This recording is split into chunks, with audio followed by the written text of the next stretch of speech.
Welcome to the National Occult Archives of the British Museum. I am Dr. Nathaniel Ashcroft. Tonight, we present 45 chilling cases from Scotland, spanning the 12th through 18th centuries. These documented accounts feature testimonies from physicians, priests, constables, and ordinary citizens who encountered the unexplainable across the Scottish Highlands, Lowlands, and Islands. So turn down the world, open the darkness, and let the forgotten be heard. Case file NOA 1587K. Classification: Testimony of a physician. Date of statement: 9th October 1587. Location: Glenafric, Inverness, Scotland. Testimony Y. Dr. Malcolm Fraser. Do testify about events witnessed in the woodland dwelling of Hugh MacLeod. I was summoned to attend MacLeod, a woodcutter who had taken ill with violent tremors. His wife met me at the door, her face pale as winter snow. She led me to the back room where her husband lay thrashing upon his bed. The moment I entered, every candle in the chamber extinguished at once. In the sudden darkness, I heard MacLeod speaking, though his lips barely moved. The words were Latin, spoken in a voice not his own. Mortem vobis afero, he whispered again and again. I struck flint and relit a candle with trembling hands. MacLeod's eyes had rolled back, showing only white. His wife told me this had begun 3 nights past, always after sunset.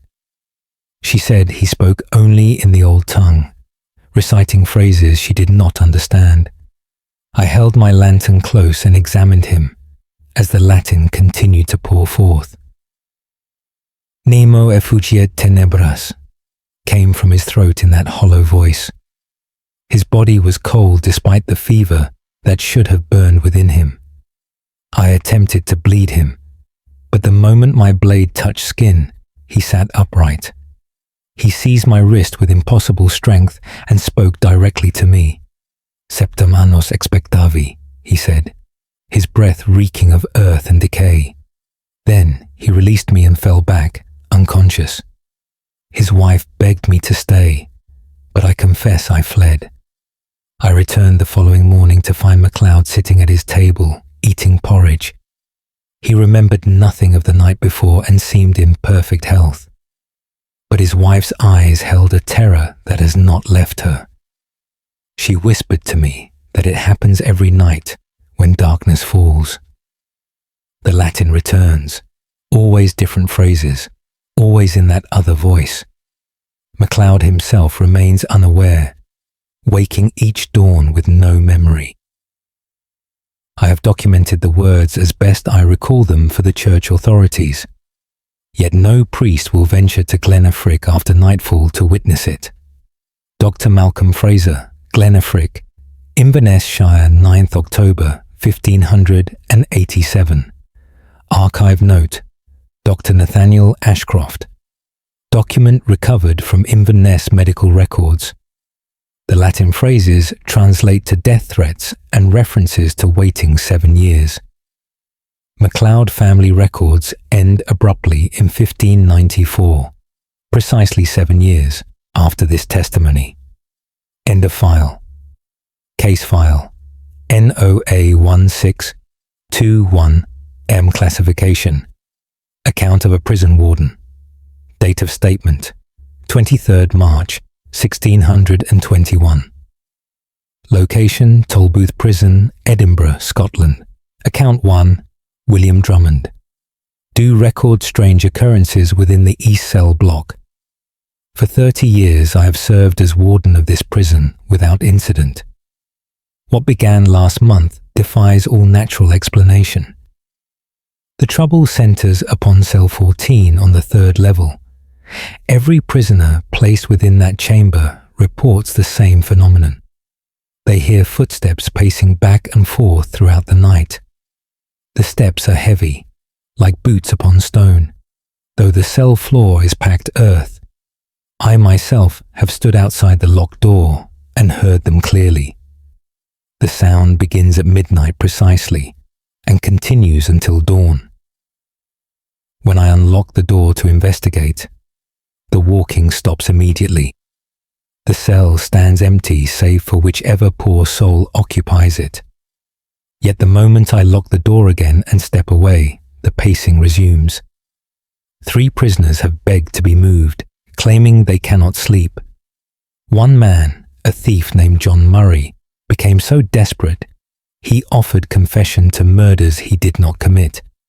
He said anything was preferable to another night hearing those endless footsteps. I moved him to cell 8, where he now sleeps peacefully. But the new occupant of 14 reports the same walking within hours.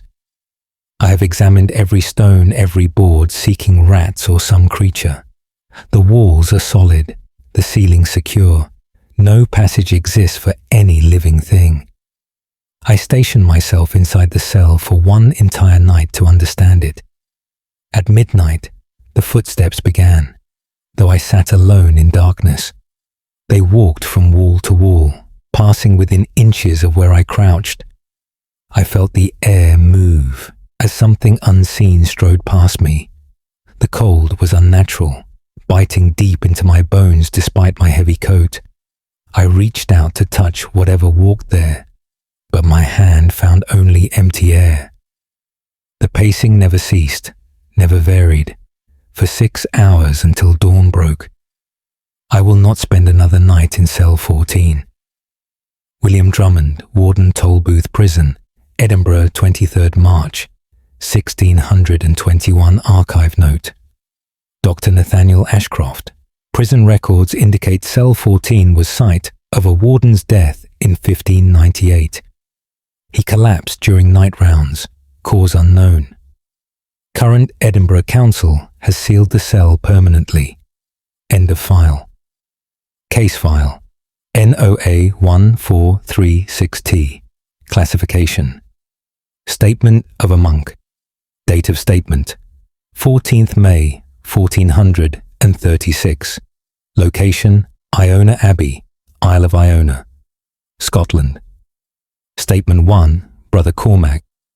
Do testify about what transpired in our scriptorium. I have lived upon this holy island for 20 years, copying sacred texts.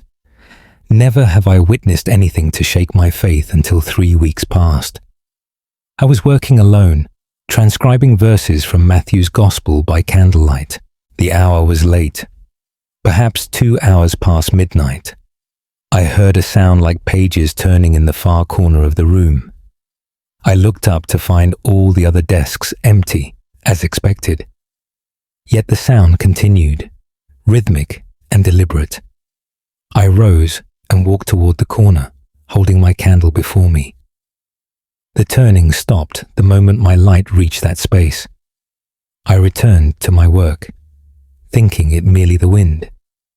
But the pages began turning again, more rapidly now. I could hear them clearly, the whisper of vellum against vellum.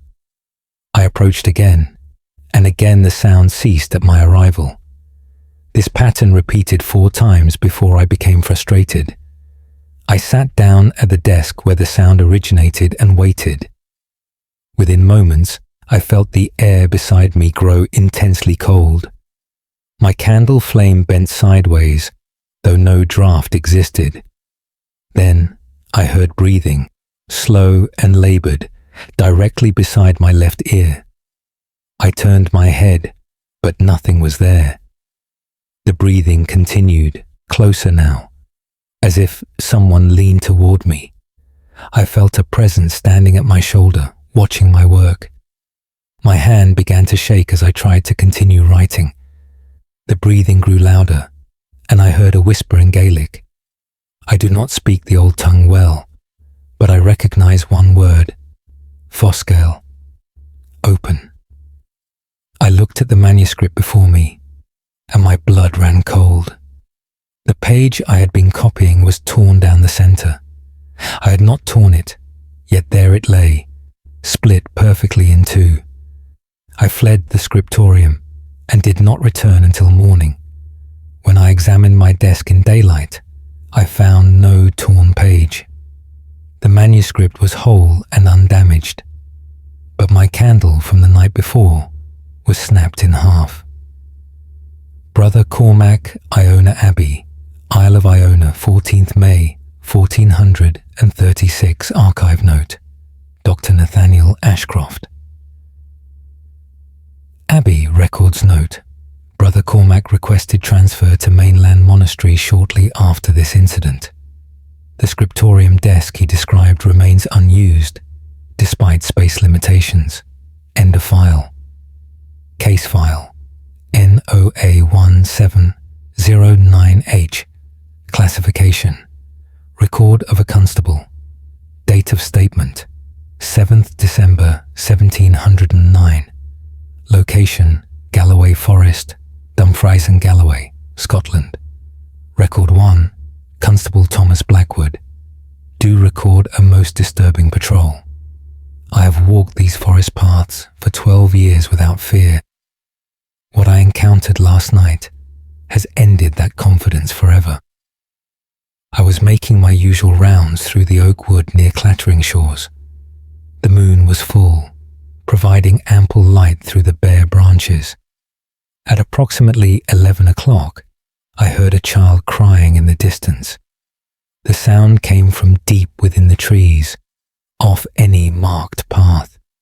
I called out, asking if someone needed assistance. The crying stopped immediately. I waited, listening, but heard only the wind. I continued forward, thinking perhaps a lost child needed help. The crying began again, now from a different direction entirely. It sounded like a girl, perhaps 6 or 7 years old. I changed course, following the sound through thick undergrowth. The crying would stop whenever I drew near, then resume behind me. This continued for perhaps 20 minutes as I moved deeper into the forest. I began to realize something was deeply wrong. No child could move so quickly and silently through such dense wood. I stopped walking and stood completely still. The crying circled me, moving from tree to tree. I could hear it clearly, sometimes near, sometimes far. Then I saw movement between 2 ancient oaks ahead. A small figure in a white dress stood watching me. I called out to her, but she did not respond. She simply stood there, and I could see her shoulders shaking with sobs. I approached slowly, speaking gently to calm her. When I was perhaps 10 paces away, she looked up. What I saw was not the face of a child. The features were wrong, stretched and hollow. The eyes were too large and reflected the moonlight like an animal's. She opened her mouth, and the crying grew impossibly loud. It filled my ears until I thought my head would split. I stumbled backward, and the figure vanished. The crying stopped as if someone had shut a door. I found myself standing alone among the oaks with my lantern trembling in my hand. I marked the tree where she had stood and fled back to the road. This morning, I returned with 2 other men to examine the site. We found the tree I had marked, but circling it were dozens of small footprints.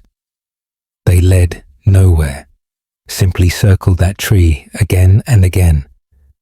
Constable Thomas Blackwood, Galloway Forest, Dumfries and Galloway, 7th December 1709. Archive note. Dr. Nathaniel Ashcroft. Local folklore speaks of children who died in Galloway Forest during plague years. Constable Blackwood refused to patrol that section thereafter. Similar crying reported by travellers as recently as 1987. End of file. Case file NOA1553. Classification. Testimony of a church warden. Date of statement 28th August 1553. Location St. Giles Cathedral, Edinburgh, Scotland. Testimony. Why, Andrew Robertson, do testify about events within the cathedral bell tower. I have served as church warden here for 18 years. My duties include ensuring the bells ring at proper hours. 3 months ago, the bells began ringing by themselves at night. The first time, I thought perhaps wind had moved them, but I climbed the tower and found all the bell ropes tied securely. The bells hung completely still, yet I had heard them clearly from below. The ringing returned the following night at the same hour. Always at 3 o'clock in the morning, the cathedral bells would sound. I began sleeping in the vestry to understand this mystery.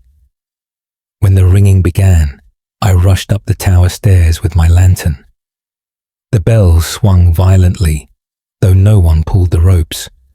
I watched in horror as they moved of their own accord. The sound was deafening, echoing through the empty cathedral. I seized one of the ropes to stop the motion. The moment I touched it, the bell went silent and still. The other bells continued ringing around me. I grabbed another rope, and that bell too fell silent. One by one, I stopped them all by holding their ropes.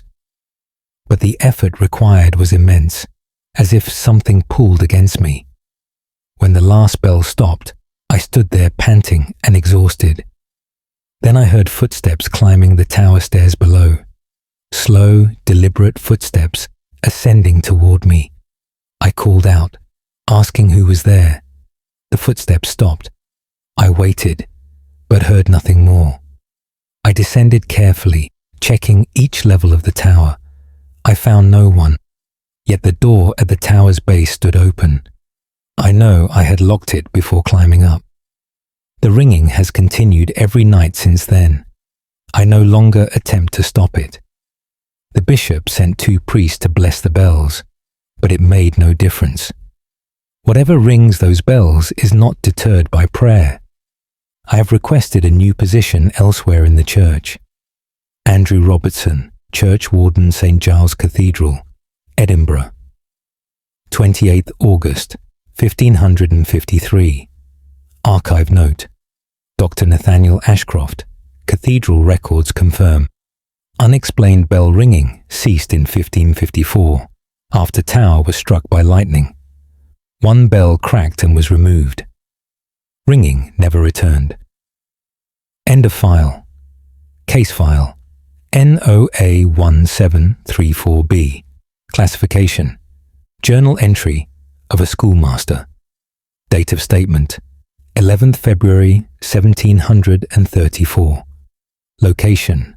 Stirling, Stirlingshire, Scotland. Journal entry Y. Robert Sinclair, schoolmaster. Do record disturbing events in my classroom. For 6 years, I have taught children in this building without incident. What began last week cannot be explained by any rational means. I arrived one morning to find every desk pushed against the walls. The room had been locked overnight, and I possessed the only key. I rearranged the furniture and thought perhaps I had forgotten the previous day's layout. The next morning, all the desks were stacked in the center of the room. They were balanced impossibly, one atop another, reaching nearly to the ceiling. I called for the pastor to witness this before I dismantled them. He suggested vandals, though again, the door had been locked. I began arriving earlier each morning to catch any intruder. On the 3rd morning, I arrived before dawn and let myself in quietly. The classroom was in perfect order. I sat at my desk and waited as the sun rose. At precisely 8 o'clock, I heard a scraping sound. One of the student desks in the back row began moving. It slid across the floor toward the window, with no one touching it. I sat frozen, unable to speak or move. Another desk followed, then another. They arranged themselves in a circle in the center of the room. The chairs tilted back as if children sat upon them. I heard the sound of chalk on slate, though no chalk moved. Scratching sounds filled the air, coming from multiple places at once. I forced myself to stand and approach the desks. Upon each slate were words written in a child's hand. "We want to learn," was written over and over. Teach us appeared on another slate. Do not leave us on a third. I counted 14 slates, all bearing similar messages. My hands shook as I read them. I asked aloud who had written these words. The room grew cold, and I could see my breath misting before me. The chalk pieces lifted from their trays and began writing again. I watched them move across the slates, forming letters without any hand guiding them. We died here, they wrote. I remembered then what the previous schoolmaster had told me. 15 years ago, fever took 12 children during the winter. They were students in this very room. I backed toward the door, and the chalk fell silent. The desks remained in their circle. I have not returned to teach since that morning. Robert Sinclair, Schoolmaster Stirling, Stirlingshire. 11th February 1734. Archive note. Dr. Nathaniel Ashcroft, Parish Records, confirmed 12 children died of scarlet fever in 1719. All students at this school. Building was converted to a warehouse in 1740. Later demolished. End of file. Case file. NOA 1668P. Classification. Account of a ship's captain. Date of statement. 3rd June 1668. Location. Loch Ness, Inverness Shire, Scotland. Account 1. Captain James Mackenzie. Do record events upon the waters of Loch Ness. I have sailed these waters for 20 years, transporting goods between settlements. I know every current, every hazard, every safe passage. What I saw 5 nights ago has no place in any sailor's chart. We were making passage from Fort Augustus to Inverness, just after sunset. The loch was calm, barely a ripple upon the surface. My crew of 4 men worked quietly, expecting an easy journey. At approximately 9 o'clock, one of my men called out. He pointed to the water off our starboard side. Something large moved beneath the surface, creating a wake. I assumed a sturgeon, or perhaps a seal, though neither is common here. The creature surfaced briefly, about 30 yards from our vessel. What I saw was unlike any fish or mammal known to these waters. The neck was long, perhaps 12 feet, rising from the depths. The head was small in proportion, with eyes that caught our lantern light. It regarded us for perhaps 10 seconds before submerging again. My men stood speechless, gripping the rails. The creature passed directly beneath our boat. I felt the vessel lift slightly as something immense moved below. Then it surfaced on our port side, closer now.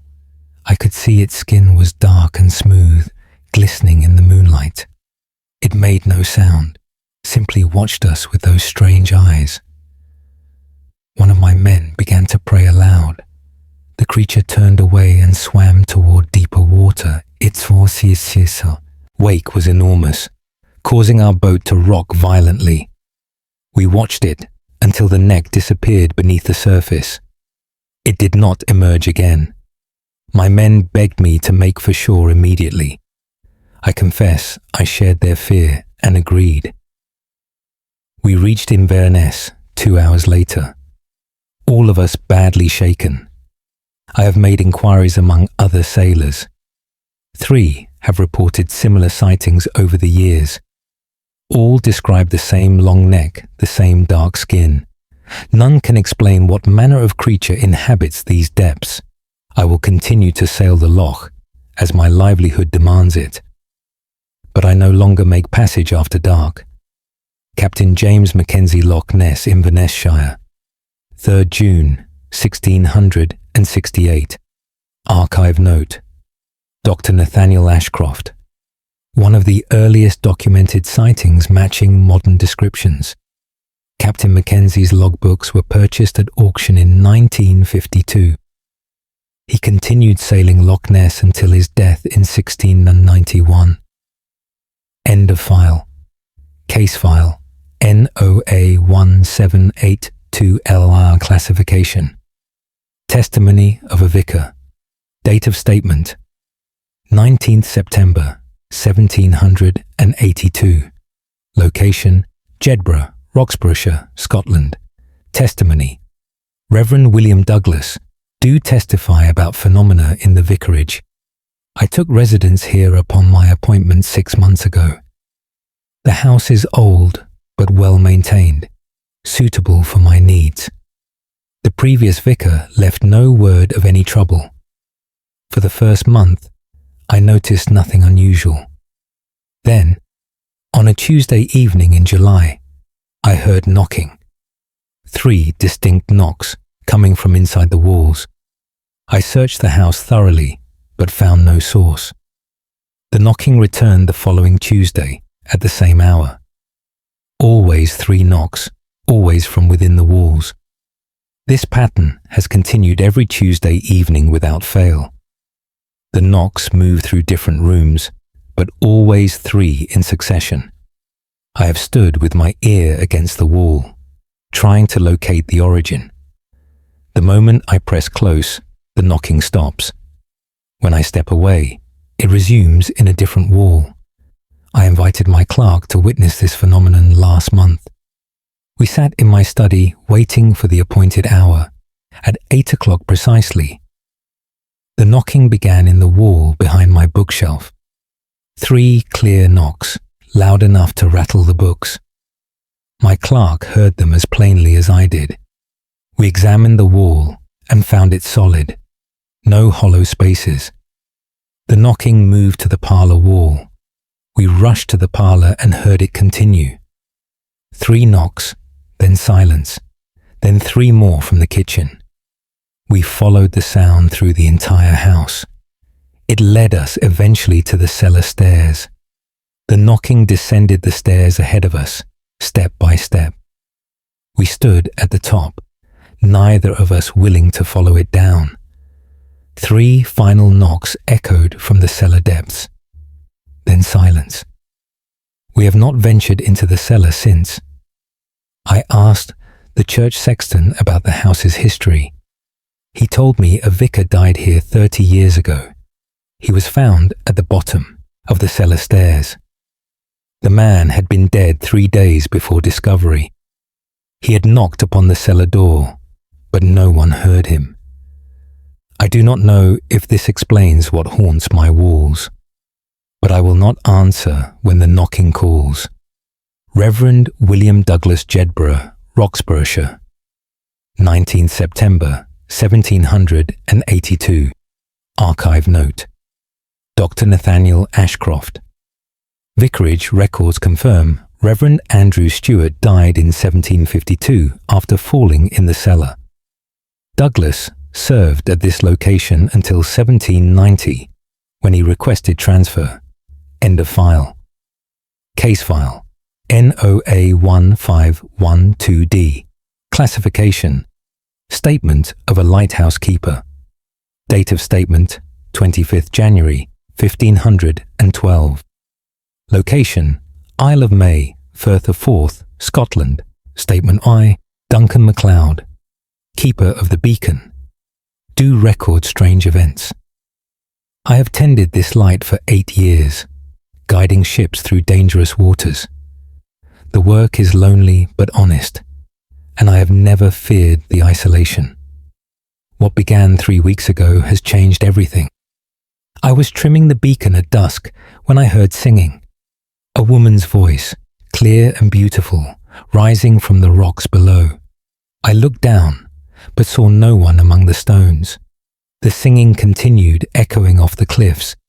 I called out, asking who sang there. The voice stopped immediately. I searched the entire island, which takes less than an hour to walk. I found no sign of any person. The next evening, the singing returned at the same hour. I stood at the beacon platform and listened carefully. The voice came from the sea itself, not from the rocks. I could hear words, though they were in no language I recognized. The melody was haunting, filled with sorrow. I felt compelled to walk toward the cliff's edge, My feet moved without my willing them to. I gripped the iron railing to stop myself from stepping forward. The singing grew louder, more insistent. I could feel it pulling at something deep inside me. I forced myself to turn away and climb back up the tower. The moment I entered the beacon room, the singing stopped. I looked down at the waves and saw a figure in the water. A woman floated there, her pale arms spread wide. She was looking up at me. Her mouth was open, and though I heard no sound now, I knew she was singing. Then she sank beneath the waves and vanished. I have heard the singing every evening since. I no longer look down when it begins. I remain inside the beacon room with the door barred. Still, I can hear her voice calling through the stones. My replacement is due to arrive in 1 week. I will not warn him of what waits here. If I speak of it, they will think me mad. But I will not spend another month on this cursed rock. Duncan MacLeod, Lighthouse Keeper, Isle of May, Firth of Forth. 25th January 1512 archive note. Dr. Nathaniel Ashcroft, Scottish folklore speaks of selkies and other sea spirits around Isle of May. 3 lighthouse keepers have drowned near this location since 1512. All deaths occurred at dusk. End of file. Case file. NOA1695R. Classification. Record of a hospital matron. Date of statement. 6th November, 1695. Location. Royal Infirmary, Glasgow, Scotland record. Matron. Agnes Campbell, do record events in the West Ward. I have served this hospital for 15 years with dedication. Never have I witnessed anything that troubled my reason until now. The West Ward houses 12 beds for patients with fever. Last month, we lost a young woman in bed 7. She passed in the night, peacefully, as far as we could determine. We cleaned the bed and prepared it for the next patient. The following evening, I was making my rounds at midnight. I walked past bed 7 and noticed the sheets moving. I assumed the patient was restless and approached to check on him. The bed was empty, yet the sheets continued to move as if someone lay beneath them. The pillows showed an indentation, as though a head rested there. I reached out to touch the sheets, and they fell flat immediately. I reported this to the night physician, who examined the bed. He found nothing unusual and suggested I was overtired. But the next night, another nurse saw the same thing. She came to me, her face white, describing exactly what I had witnessed. We began keeping watch on bed 7 together. Every night at midnight, the sheets move. The pillow shows the impression of someone sleeping there. Sometimes we hear breathing, soft and labored. The pattern continues for exactly 1 hour, then stops. We placed a different patient in bed 7 to test our theory. The patient reported feeling someone lying beside him. He said he could feel the mattress compress as if someone settled there. He became so distressed we moved him to another bed. We have left bed 7 empty since. Still, every midnight, someone unseen returns to lie there. The other patients have begun to notice. They ask who sleeps in the empty bed. They say they hear a woman crying softly in the darkness. I have requested the bed be removed from the ward. The hospital governors refuse, saying it is needed for patients.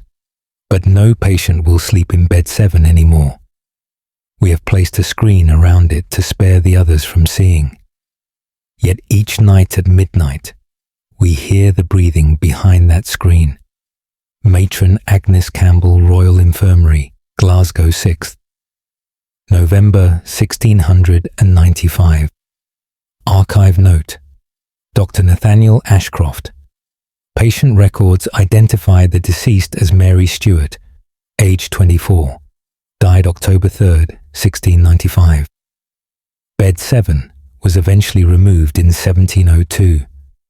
Ward configuration changed significantly thereafter. End of file. Case file NOA 1718V. Classification: Testimony of a mine foreman. Date of statement: 12th April 1718. Location: Leadhills, Lanarkshire, Scotland. Testimony: Henry Jardine, foreman. Do testify about events in the deep shaft. I have worked these lead mines for 23 years. I know every tunnel, every seam, every dangerous passage. 6 weeks ago, we opened a new shaft into unexplored territory. The work went well for the first week. Then the men began reporting sounds. They heard tapping coming from deeper in the earth. Tap, tap, tap, rhythmic and constant, like a pickaxe striking stone. I assumed another team was working nearby, but we were the only crew in that section. The tapping continued day after day, always from the same direction. We followed it, digging toward the source. The sounds grew louder as we advanced. Then, 3 days ago, we broke through into an old working. The chamber was perhaps 20 feet across, supported by rotted timber. The tapping stopped the moment we entered. We found mining tools scattered on the floor. They were old, perhaps 50 years or more. Rust covered everything, and the wood handles had decayed. One of my men picked up a pickaxe, and the tapping began again. It came from the far wall, directly opposite our entry point. Tap, tap, tap, exactly as we had heard it before. We stood silent, listening. The wall was solid rock, no chamber beyond it. Yet the tapping continued from within that stone. I approached and placed my hand against the rock. I felt vibrations, each tap resonating through my palm. Then I heard voices, men speaking, their words muffled as if through thick earth. They were calling for help. I pressed my ear to the stone and heard them clearly. "Let us out," they pleaded. "We cannot breathe." My blood ran cold. I knew these were not living men. I ordered my crew to retreat, and we sealed the chamber behind us. But we can still hear the tapping. It echoes through the tunnels at all hours. The men refuse to work that section anymore. I have reported this to the mine owner. He believes we disturbed an old collapsed site.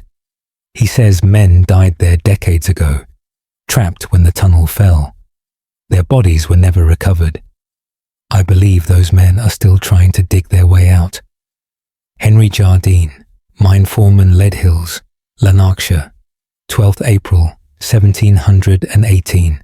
Archive note. Dr. Nathaniel Ashcroft. Mining records confirm a collapse in 1663, trapped 7 men. Rescue attempts failed. The shaft described was permanently sealed in 1719, following Jardine's report. End of file. Case file NOA 1579M. Classification: Account of a hermit. Date of statement: 29th of July 1579. Location: Rannoch Moor, Perthshire, Scotland. Account 1: Brother Eamon, hermit. Do record what I witnessed in the wilderness. I have lived alone on this moor for 12 years, seeking God in solitude. My shelter is a simple stone hut near a small lochan. I want for nothing, and the silence has been a blessing. Last month, the silence ended. I was saying evening prayers when I heard footsteps outside.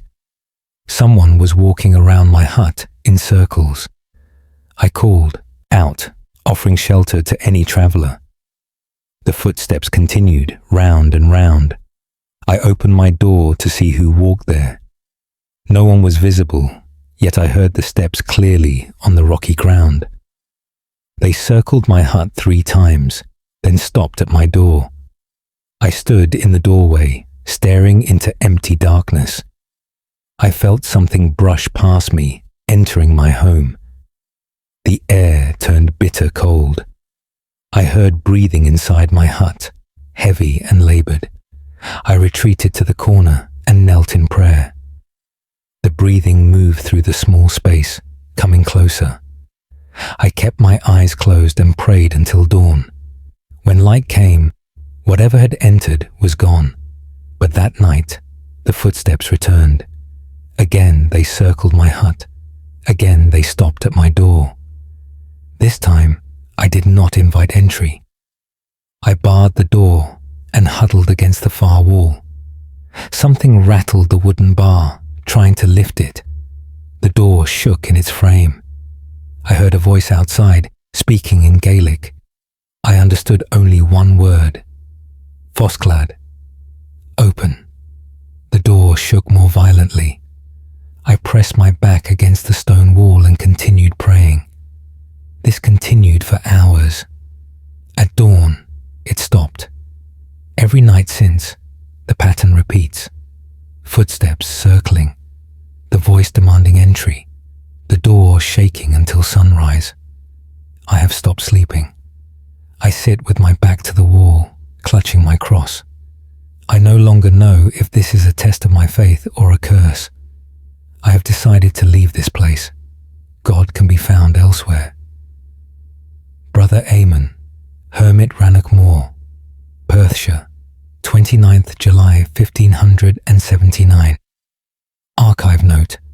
Dr. Nathaniel Ashcroft, Brother Eamon's hut foundations were located in 1978 during archaeological survey. Local tradition speaks of a traveller who died on the moor in winter, seeking shelter that was refused. End of file. Case file. NOA 1633K. Classification. Statement of an innkeeper. Date of statement.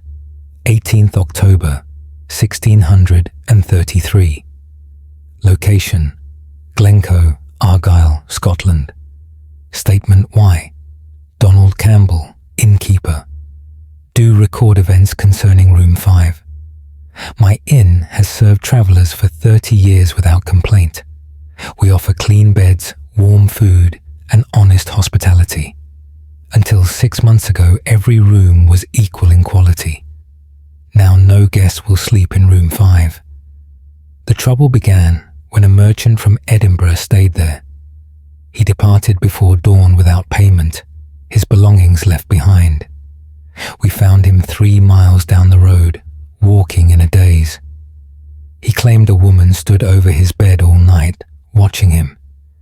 He said she never moved, never spoke, simply stared down at him. When he tried to light a candle, she was gone. But the moment he closed his eyes, he felt her presence return. We thought him drunk or mad and cleaned the room for the next guest. That guest lasted only 2 hours before fleeing. He told the same story, a woman standing beside the bed. He said her face was pale as death, her eyes hollow. She reached toward him with cold fingers.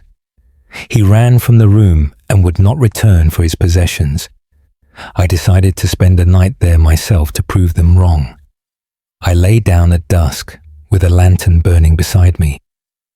For hours nothing happened, and I began to drift toward sleep. Then I felt the air change. A presence filled the room, heavy and oppressive. I opened my eyes and saw her standing at the foot of my bed. A woman in a grey dress, her hair long and wet. She stood perfectly still, her eyes fixed upon my face. I could not move, could not speak. Terror held me frozen. She began to lean forward, her hands reaching toward me. I forced myself to roll from the bed and scrambled for the door. When I looked back, she was gone. I will not enter room 5 again. We have locked the door and tell guests it needs repairs. But I hear footsteps in that room at night. Slow pacing, back and forth across the floorboards. Sometimes I hear weeping through the walls. The other guests hear it too, but do not know which room it comes from. I have asked the local priest to bless the room. He came, said prayers, sprinkled holy water. That night the pacing was louder than ever before. Donald Campbell, innkeeper Glencoe, Argyll, 18th October, 1633. Archive note. Dr. Nathaniel Ashcroft, Inn, records indicate a woman drowned in the nearby river in 1631. Her body was kept overnight in what is now room 5 before burial. The inn closed in 1692. End of file. Case file NOA 1747S. Classification. Record of a groundskeeper. Date of statement 5th March 1747. Location Dryburgh Abbey, Berwickshire, Scotland. Record Bewai Samuel Henderson, groundskeeper. Do record strange lights in the ruins. I have maintained these abbey grounds for 9 years since the dissolution. Though the monks are gone, I ensure the site remains respectful. I live in a cottage nearby and visit the ruins daily. 2 months ago, I saw lights moving through the cloister at night. Small flames, like candles, floating through the arches. I assumed travellers had taken shelter and went to investigate. When I arrived, the ruins stood empty and dark. No sign of fire, no smell of smoke. I returned to my cottage, thinking my eyes had deceived me. The next night, the lights appeared again. This time I counted them. 7 small flames moving in procession. They followed the path the monks once walked during their evening prayers. Around the cloister, through the chapter house, into the ruined church. I followed at a distance, keeping to the shadows. The lights moved slowly, maintaining perfect spacing between them. They entered the church and arranged themselves before the altar. I crept closer, hiding behind a fallen column. I could hear chanting, low voices singing in Latin. Requiem aeternam dona eis tuas Domini. The words echoed through the empty church. I peered around the column and saw the lights hovering in mid-air. Below each light, I saw the faint outline of a hooded figure. 7 monks, transparent as mist, standing in prayer. Their voices continued the funeral mass for the dead. I watched for perhaps 10 minutes before fear overcame curiosity. I backed away slowly, not wanting to disturb their ritual. The moment I stepped on loose stone, the chanting stopped. All 7 figures turned toward me. I could see nothing within their hoods, only darkness. They remained motionless, watching me. I fled the ruins and did not return until daylight. The lights appear every night now, always at the same hour. I have stopped trying to understand it. The monks continue their prayers, and I let them be. Perhaps some duties outlast death itself. Samuel Henderson, groundskeeper, Dryburgh Abbey, Berwickshire. 5th March, 1747. Archive note, Dr. Nathaniel Ashcroft, Dryburgh Abbey. Abbey dissolved in 1544. 7 monks were buried in the chapter house after refusing to leave. The phenomenon Henderson describes continues to be reported by visitors. End of file. Case file NOA 1681N. Classification. Testimony of a physician. Date of statement 1st May 1681. Location Kirkwall, Orkney Islands, Scotland. Testimony Y. Dr. Robert Sinclair. Do testify about the condition of Margaret Flett. I was called to attend her at her family's farm on the mainland. She is 16 years of age and had been healthy until 3 weeks prior. Her father reported that she had begun speaking strangely. When I arrived, I found her confined to her bed. Her parents stood outside the room, refusing to enter. I asked what troubled them, and they said I must hear for myself. I entered alone and found Margaret sitting upright, staring at the wall. She did not acknowledge my presence. I spoke to her, but she gave no response. Then, without moving her lips, words came from her. "Mors est ianua vitae," she said in a deep voice. I asked her to repeat herself. She turned her head slowly toward me. Her eyes were unfocused, pupils dilated wide. "Veni et vid," she said, and laughed. The laugh was not that of a young woman. It was harsh, ancient, wrong. I examined her as best I could while she continued speaking Latin. Her temperature was normal, pulse steady. Physically, she appeared well, but the voice continued, reciting passages I recognized from church liturgy. She spoke of death and darkness, of eternal waiting. I asked in Latin who spoke through her. She smiled, and the answer came, "Nullus." No one. I left the room to consult with her parents. They said it began after she visited the old burial mound on their land. She had entered it out of curiosity, despite their warnings. When she emerged, she was changed. That night, the Latin began. I returned to her room with a Bible. I began to read scripture aloud. Margaret thrashed violently, though I had not touched her. She hissed and spat, her voice growing louder. "Non prevalebis," she screamed. "You will not prevail." I continued reading until she fell silent. She collapsed back onto the bed, unconscious. When she woke hours later, she remembered nothing. She spoke normally, in her own voice. But her parents say the Latin returns every night. She speaks of things no girl her age should know. I have recommended they seek a priest. Dr. Robert Sinclair Kirkwall, Orkney Islands, 1st May, 1681. Archive note. Dr. Nathaniel Ashcroft. The burial mound mentioned dates to pre-Christian times. Margaret Flett married in 1685 and lived to age 73. No further incidents recorded. End of file. Case file NOA 1594. W classification. Account of a widow. Date of statement 22nd December 1594. Location Culross, Fife, Scotland. Account 1. Janet Anderson, widow. Do record what happens in my home. My husband passed 2 years ago, leaving me this house. I live here alone, managing as best I can. For many months after his death, I heard nothing unusual. Then, last winter, I began to hear him. His footsteps on the stairs, the same heavy tread I knew so well. They come every evening at sunset. I hear him climb the stairs to our bedchamber. I hear the door open and close. Sometimes I hear him moving about the room above me.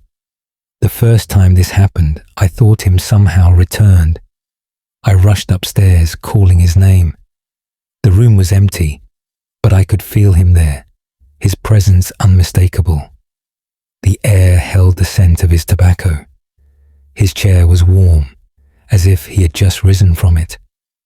I sat on our bed and wept. I called to him, begging him to show himself. The room grew cold, and I felt a hand touch my shoulder. Gentle, comforting, exactly as he used to do. I was not frightened. I spoke to him, telling him I missed him. I felt him sit beside me on the bed. The mattress compressed with his weight. We sat together in silence until the presence faded. Now I wait for his footsteps every evening. I no longer go upstairs when I hear them. I simply sit by the fire and listen. He walks through our room, and I imagine him checking that all is well. Sometimes I hear our bedchamber window open. He always liked to sleep with fresh air.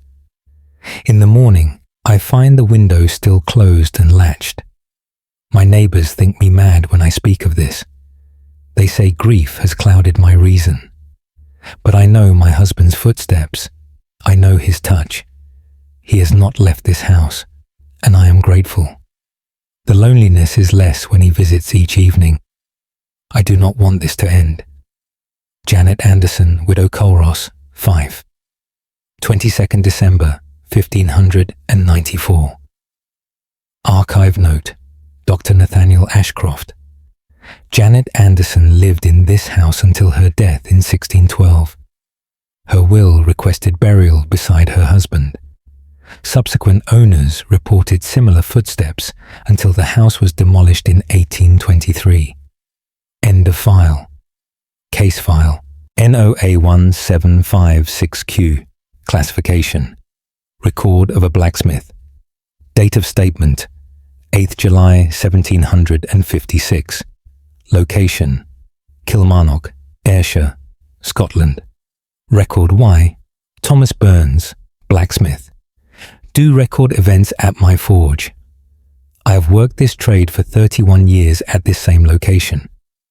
My forge sits beside the old Kirk Road, serving the entire village.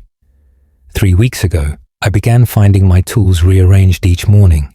Hammers hung on different hooks, tongs placed in wrong positions. I assumed my apprentice was being careless. I questioned him, but he swore he touched nothing after we closed. I began locking the forge more carefully each night.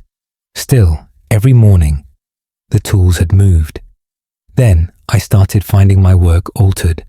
A horseshoe I had been shaping would be completed by morning. The metalwork was perfect, better than my own skill. I showed my apprentice, and he went pale. He confessed he had been hearing the forge fire roaring at night. He said he heard the anvil ringing with hammer strikes. I decided to hide in the loft and watch. I settled there after sunset with a blanket and waited. At midnight, I heard the forge door creak open. Footsteps crossed the floor below me. I peered through the gaps in the loft boards. A figure stood at my anvil, barely visible in the darkness.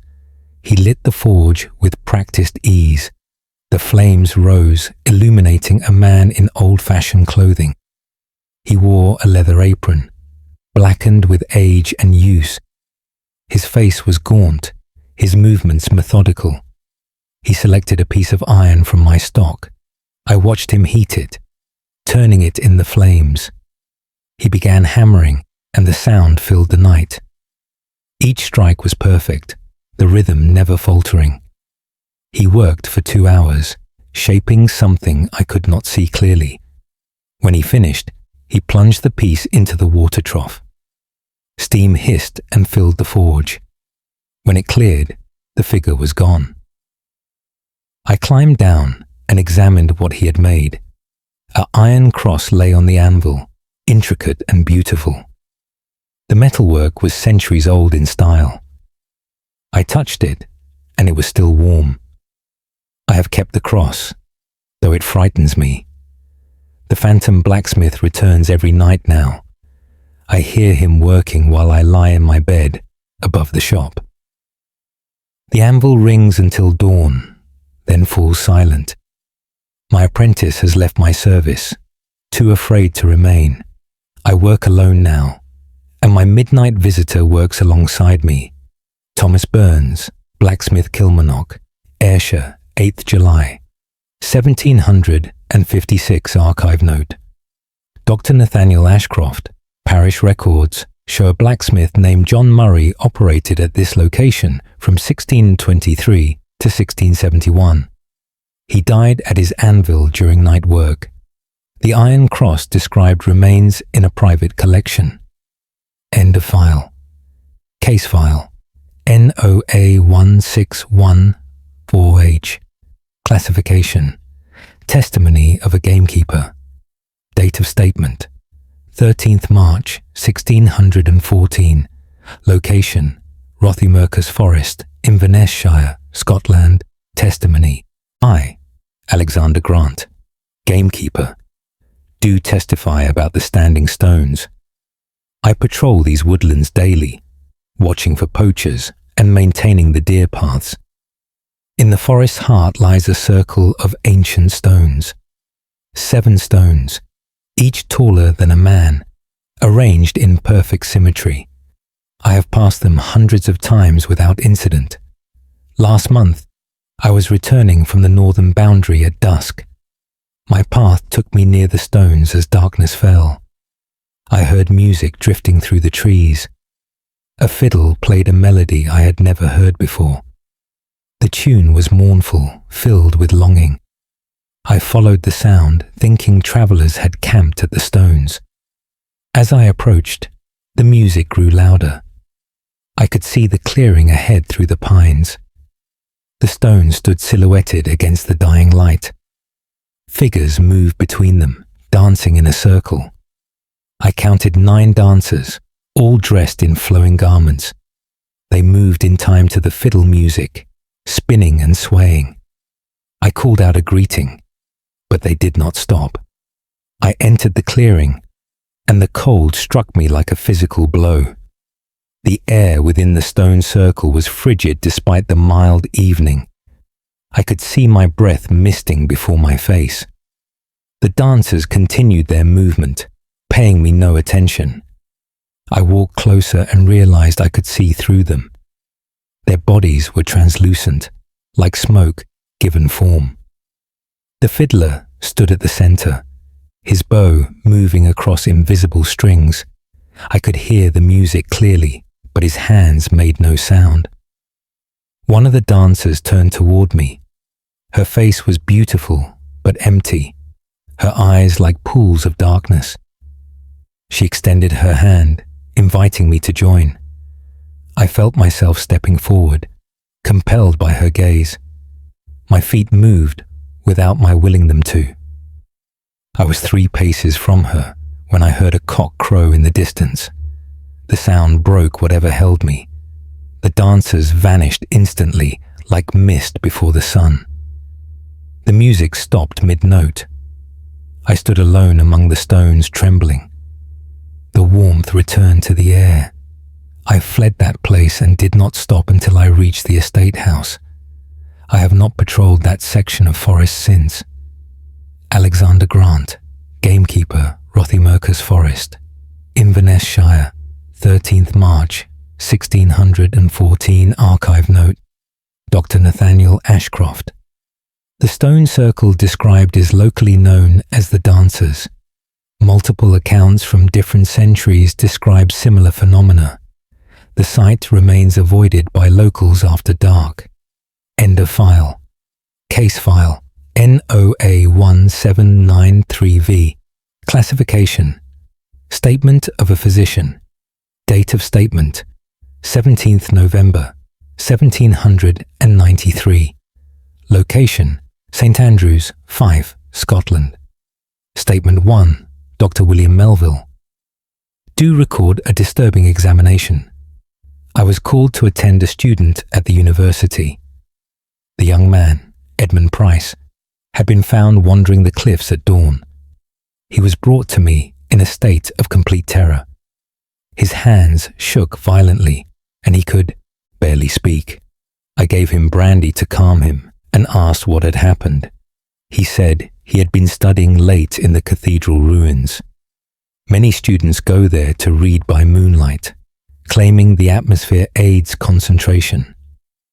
Edmund had settled among the fallen stones with his books. The night was clear, providing ample light for his studies. At approximately 2 o'clock, he heard footsteps approaching. He assumed another student had come to study, but when he looked up, he saw a procession. Dozens of figures walked through the ruins in 2 lines. They wore religious robes, like monks or priests. Each carried a candle, though the flames gave no light. Edmund watched them pass, frozen in fear. The procession moved in complete silence. No footsteps sounded on the stones. No robes rustled, only the movement of those spectral figures through the darkness. He said they walked through walls where the cathedral once stood. They followed paths that no longer existed. The procession circled the entire ruin 3 times. Then they began to descend into the ground. One by one, they sank into the earth and disappeared. Edmund counted 67 figures before the last vanished. He waited until dawn before daring to move. When he finally stood, his legs barely held him. He stumbled to the cliff edge, not knowing where he walked. That is where the town watch found him, staring at the sea. I have examined him thoroughly and find no physical cause for delusion. He is a serious student, not given to drink or fancy. Yet he insists on what he saw. I spoke with the cathedral verger about the ruins. He told me the crypt contains the bones of hundreds of clergy. They were buried there over centuries. The verger would not say more, but his face grew troubled. Edmund Price has left St. Andrews. He will not return to complete his studies.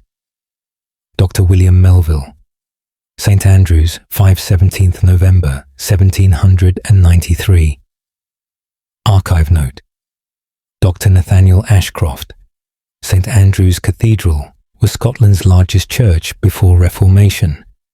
The crypt remains sealed. Similar processions reported in 1823, 1891 and 1907, always during November. End of file. Case file NOA 1548L. Classification: Account of a midwife. Date of statement: 21st June 1548. Location: Dundee, Angus, Scotland. Account 1: Margaret Lawson, midwife, do record events at the Baxter household. I have delivered children for 25 years throughout this town. I was summoned to attend Mistress Baxter's labour at her home. She is a healthy woman, and I expected no complications. I arrived at dusk and examined her. The labour was progressing normally. Her husband and mother waited downstairs while I attended her. At approximately midnight, the birthing pains intensified. I prepared for the delivery as Mistress Baxter's cries grew louder. Then I heard singing. A woman's voice, soft and gentle, coming from the corner of the room. I looked, but saw no one there. The singing continued, a lullaby in words I did not recognize. Mistress Baxter heard it too. She turned her head toward the sound, her eyes wide. "Who sings?" she whispered. I told her I did not know. The voice grew clearer, and I saw movement in the shadows. A figure stood in the corner, barely visible. A woman in a white gown, her arms moving as if rocking a child. She sang to the infant she held, though I could see no baby. I grabbed my crucifix and held it before me. The figure did not vanish, but she turned to look at me. Her face was kind, her expression peaceful. She smiled and continued singing. Mistress Baxter's labour suddenly progressed rapidly. Within minutes, I delivered a healthy baby girl. The child did not cry immediately, which worried me. But then the singing woman approached the bed. She leaned over the infant and breathed upon her. The baby drew her first breath and began to wail. The singing woman stepped back, nodding to me. Then she faded like morning mist and was gone. I held the crying child, my hands trembling. Mistress Baxter asked me who the woman was. I could not answer. I finished my duties and left as soon as mother and child were settled. But before I departed, the mother told me something. Her own mother had died in childbirth in that very room. She had died giving birth to Mistress Baxter herself. The grandmother had never held her grandchild until tonight. Margaret Lawson, midwife, Dundee, Angus, 21st June, 1548. Archive note. Dr. Nathaniel Ashcroft. Birth and death records confirm Margaret Baxter's mother died during childbirth in 1523. The child born during this account, Elizabeth Baxter, lived to age 79. End of file. Case file. NOA 1727D. Classification. Record of a night watchman. Date of statement. 4th August, 1727. Location, Dumbarton, Dunbartonshire, Scotland. Record 1, John Morrison, night watchman. Do record events at the old warehouse. I have patrolled the docks for 8 years, keeping watch against thieves. My route takes me past all the warehouses along the waterfront. One building has stood empty for 3 years since the merchant who owned it died. I walk past it every night without concern. Last week, I saw lamplight in the upper windows. I assumed vagrants had broken in and went to investigate. The main door was locked and chained, undisturbed, yet light shone clearly from the 3rd floor windows. I circled the building, checking all entrances.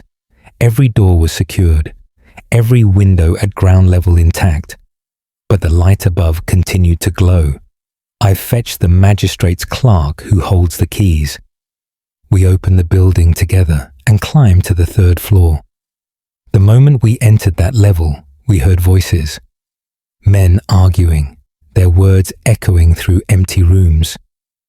We followed the sound to the main storage area. The room was dark and abandoned, filled with old crates. Yet we both heard the argument continuing. One voice accused the other of cheating. The second voice denied it angrily. The sound of a scuffle followed, furniture overturning. We stood in that dark room, hearing a fight we could not see. Then came a terrible crash and a scream. A man crying out in pain and fear. The clerk grabbed my arm, terrified. We heard a body hit the floor heavily, gasping breaths, growing weaker, then silence. We fled that building and locked it behind us. The next morning, I researched the warehouse history. The merchant who owned it, Robert Dunlop, died 3 years ago. He was found dead on the 3rd floor. Witnesses said he had argued with his business partner the night before. The partner disappeared and was never found.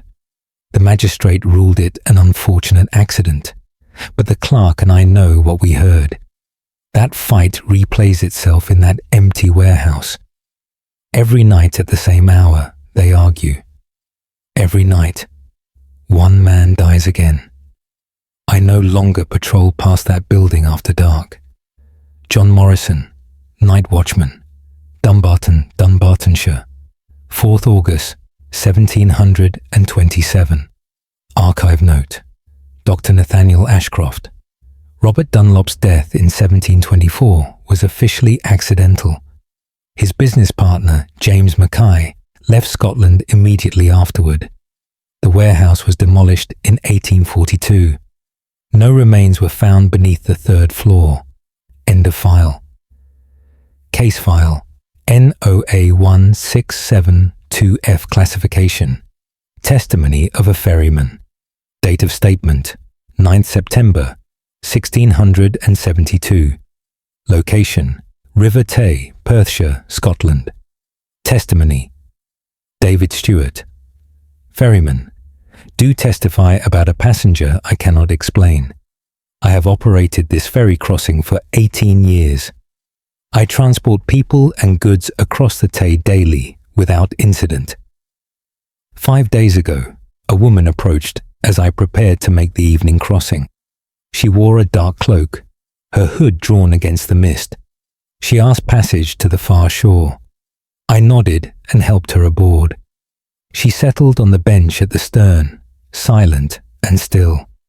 I pushed off and began rowing across. The river was calm, the crossing routine. Halfway across, I felt the boat growing heavier. I looked back at my passenger. She sat exactly as before, unmoving, but water pooled around her feet. dark water spreading across the boards. I asked if she was well. She did not answer. The water continued to pour from beneath her cloak. It ran between the planks, and my boat began to sink lower. I rowed harder, frightened now. The woman raised her head, and I saw her face. Her skin was grey, her lips blue. Water streamed from her hair, from her mouth. She stared at me with dead eyes. I cried out and nearly dropped my oars. The boat was filling rapidly now. We were still 20 yards from shore. The woman stood, and water cascaded from her clothing. She stepped toward me, her movements stiff. Her hand reached for my shoulder. I threw myself backward, nearly capsizing us. My back struck the opposite rail, and I looked up. She was gone. The boat was dry, no water anywhere. I sat alone in the ferry, my heart pounding. I completed the crossing in terrified silence. When I reached shore, I found wet footprints leading from my boat. They walked up the bank and disappeared at the tree line. I asked the folk who live on that side if they knew of a drowned woman. An old man told me a young woman had thrown herself in the river here. It happened 20 years ago, after her lover abandoned her. Her body was never recovered. He said she appears sometimes trying to cross back, always at dusk, always during autumn. I make no evening crossings now. David Stewart, Ferryman River Tay, Perthshire, 9 September 1672. Archive note, Dr. Nathaniel Ashcroft. Local records mention Catherine Murray, age 23, presumed drowned in 1652. Several ferrymen over the years have reported similar encounters. The crossing point is marked on old maps as Drowning Bend. End of file. Case file. NOA 1531R classification. Statement of a sacristan, date of statement. 16th January 1531. Location. Elgin Cathedral, Moray, Scotland. Statement Y. Thomas Keith, sacristan. Do record disturbances in the cathedral crypt. My duties include maintaining the sacred spaces and preparing them for services. The crypt houses the bones of bishops and clergy dating back 2 centuries. I descend there weekly to ensure all is in order. Last month, I noticed one of the burial niches had been disturbed. The stone covering had been moved slightly inward. I reported this to the bishop, fearing grave robbers. We examined the site together and found no signs of forced entry. The bishop ordered the stone replaced and sealed with fresh mortar. 3 days later, I found it moved again. This time, the stone lay on the floor several feet from the niche. It weighs perhaps 200 pounds. No single man could move it alone. I looked into the niche and saw the bones had been rearranged. They formed a pattern I did not understand. The skull faced outward, the other bones arranged around it.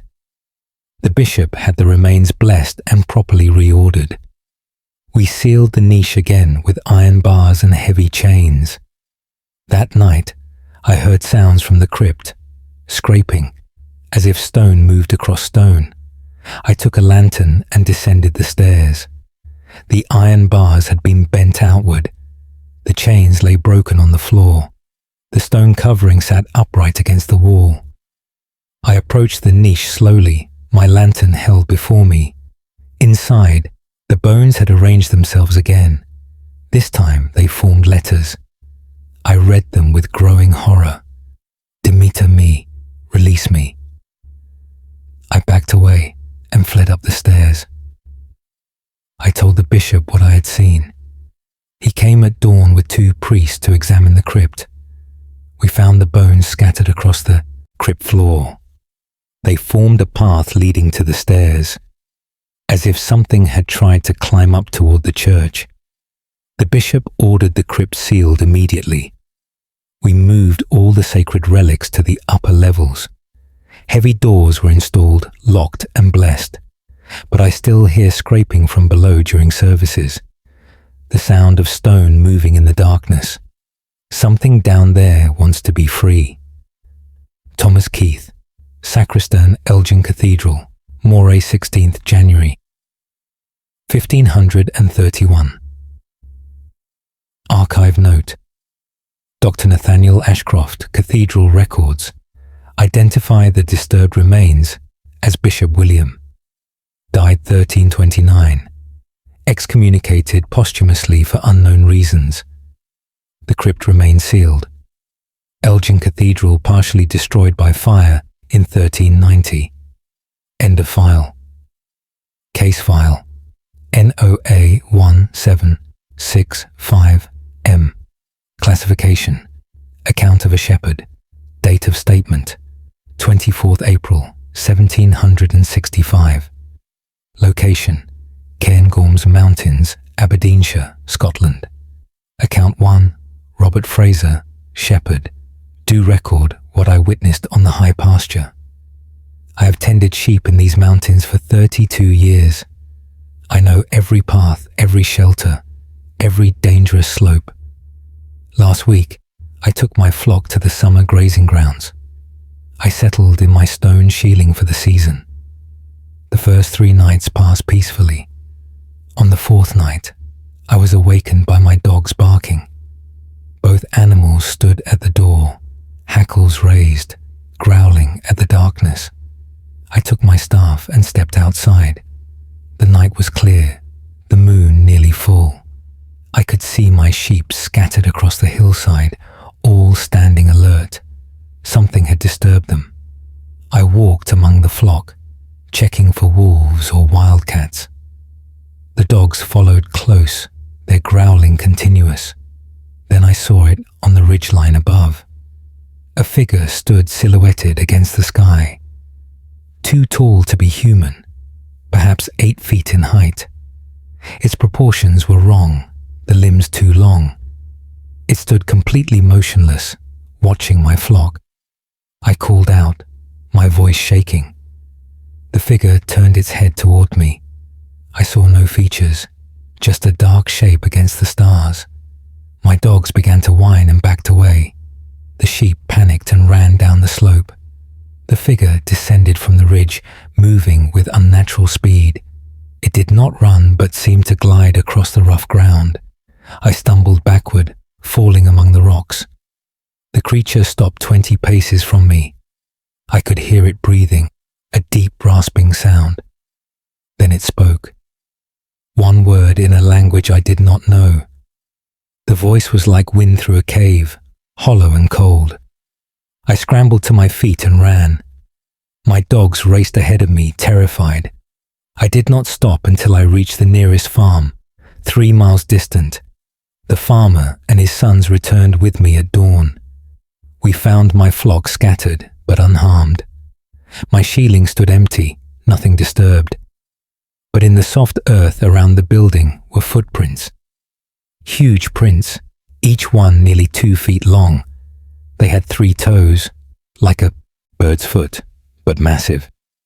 The prints circled my shelter dozens of times. They led up the mountain and disappeared among the rocks. I gathered my belongings and brought my flock down. I will not spend another season in the high pasture. Robert Fraser, Shepherd, Cairngorms Mountains, Aberdeenshire, 24th April, 1765. Archive note. Dr. Nathaniel Ashcroft, Scottish folklore contains references to Amphir Leath Moor, the big grey man of the Cairngorms.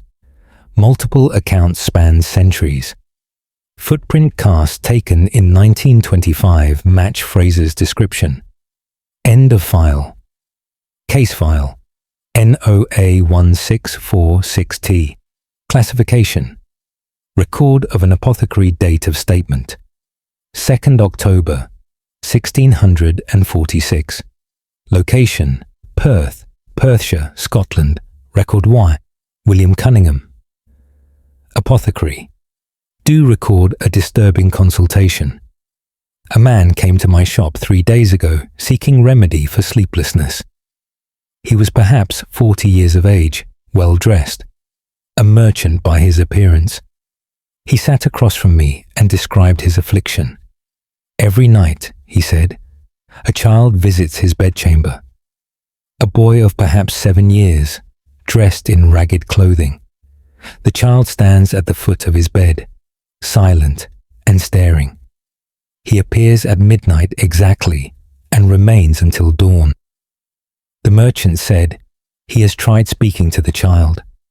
The boy never answers, never moves, simply stands and watches. He tried approaching, but the child vanishes when touched. The merchant showed me his hands. They were covered in scratches, as if from thorns. He said he acquired them trying to grab the child. Each time he reaches out, he feels resistance, like brambles. His hands are torn, but the child remains untouched. I asked how long this had been occurring. He said 3 months, every single night without fail. He has not slept more than an hour in all that time. I examined him and found him exhausted, near collapse. I prepared a sleeping draught, though I doubted it would help. Then I asked about his home, wondering if something there caused visions. His face went pale. He told me a child had died in that house 10 years ago. The previous owner's son, taken by fever. The boy had been the same age as the apparition. The merchant had purchased the house, knowing this history. He had thought nothing of it until the visits began. I asked if he had tried blessing the room. He said 3 priests had performed rituals. The boy appeared that very night, unmoved by their prayers. I gave him the sleeping draught and advised him to leave the house. He refused, saying his business was established there. Yesterday, the merchant's wife came to my shop. She asked if I had seen her husband. He had not returned home for 2 days. I told her of our consultation. She began to weep. She said her husband had been found that morning. He was lying in bed, his eyes open but unseeing. The physician declared him dead, though no cause could be determined. His hands were covered in fresh scratches. William Cunningham, Apothecary, Perth, Perthshire, 2nd October, 1646. Archive note, Dr. Nathaniel Ashcroft. Death records confirm merchant Andrew Wallace died October 2nd, 1646. Cause undetermined. The house was sold immediately afterward. 3 subsequent owners reported seeing a child. Property burned in 1702. End of file. Case file NOA 1719K. Classification: Testimony of a miller. Date of statement: 11th May 1719. Location: Ayr, Ayrshire, Scotland. Testimony: Why, James Douglas, miller, do testify about events at the old mill. I have operated this watermill for 12 years. The wheel turns day and night, grinding grain for the surrounding farms. My family lives in the mill house, and I work alone most days. Last month, I began finding grain scattered on the floor each morning. At first, I blamed rats, but the amount increased daily. Entire sacks were emptied and spread across the millstones. I set traps, but caught nothing. I asked my wife if she had been in the mill at night.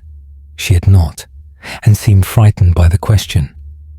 I decided to stay awake and watch. I hid among the grain sacks after sunset. The mill wheel continued its rhythmic turning in the darkness. At midnight, I heard footsteps on the wooden stairs. Someone climbed from the lower level toward the grinding floor. I peered around the sacks and saw a man. He wore old-fashioned clothes, his face shadowed. He walked to the millstones and began adjusting the gap. His movements were practiced, the work of an experienced miller. He then took a sack of grain and poured it into the hopper. The stones ground it to flour while he watched. I stepped out from my hiding place and called to him. He turned slowly, and I saw his face clearly. His eyes were hollow, his skin grey as ash. He stared at me without expression. I asked who he was and what he wanted. His mouth moved, but no sound emerged. He pointed at the millstones, then at himself. Then he walked toward the stairs and descended. I followed, calling after him. When I reached the lower level, he was gone. The grinding chamber stood empty, but the millstones above continued to turn. I heard grain pouring through the hopper, though I had not filled it. I climbed back up and found flour pouring from the stones. Fresh, perfectly ground flour piling on the floor. The hopper was full, though I had watched it empty. The grinding continued all night. By dawn, I had 10 sacks of flour I could not explain. I asked the village elders about previous millers. They told me a man had died here 40 years ago. He was crushed between the millstones while adjusting them. His name was Robert Douglas, distant kin to my family. They said he loved his work and refused to rest even when ill. I believe he continues that work still. James Douglas, Miller Heir, Ayrshire 11th May, 1719 archive. Note: Dr. Nathaniel Ashcroft. Mill records confirm Robert Douglas died in 1679 in the manner described. The mill operated until 1856. The final miller reported similar phenomena before closing the business. End of file. Case file NOA 1583P. Classification: Statement of a verger. Date of statement: 27th July 1583. Location: Dunfermline Abbey, Fife, Scotland. Statement Y: Andrew Wemyss, verger. Do record disturbances during evening prayer. I have served this abbey for 19 years in various capacities. My current duties include preparing the church for services and maintaining order. For the past 6 weeks, we have heard singing during evening prayers. A woman's voice, joining the monks in their psalms. The voice is beautiful, clear, and pure. But no woman is present in the church. The first time it happened, the abbot stopped the service. We searched the entire abbey, finding nothing.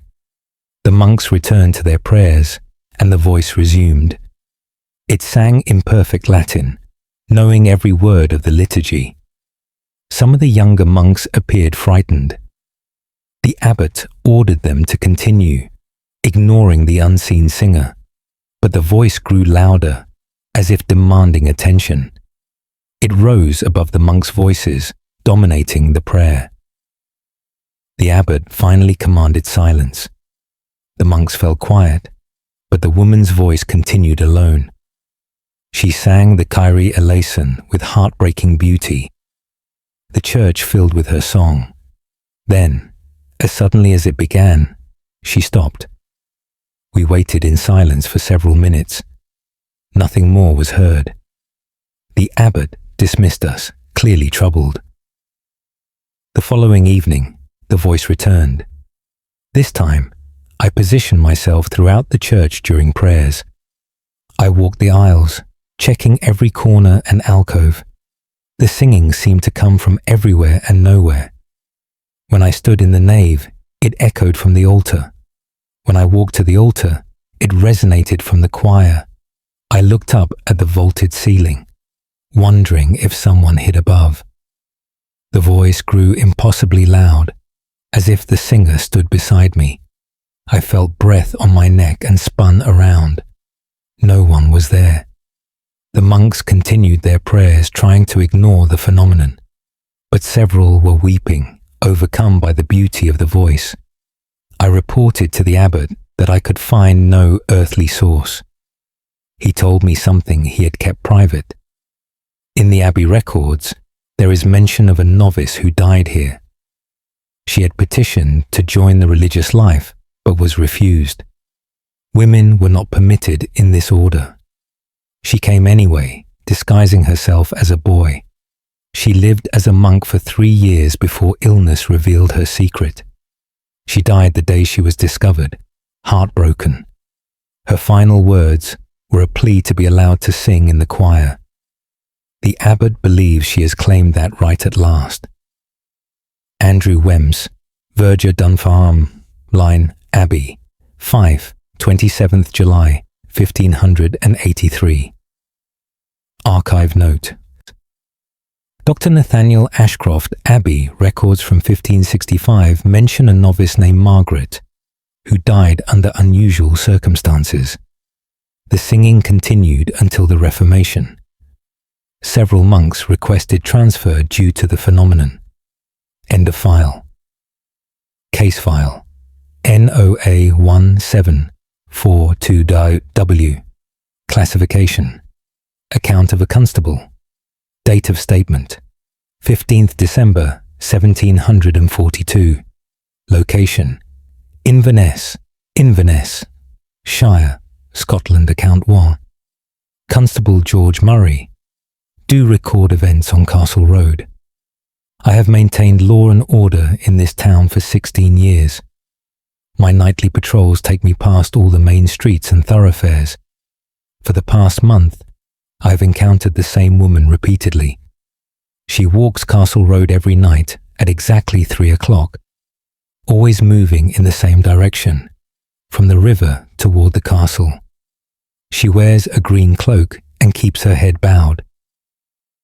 The first time I saw her, I thought nothing of it.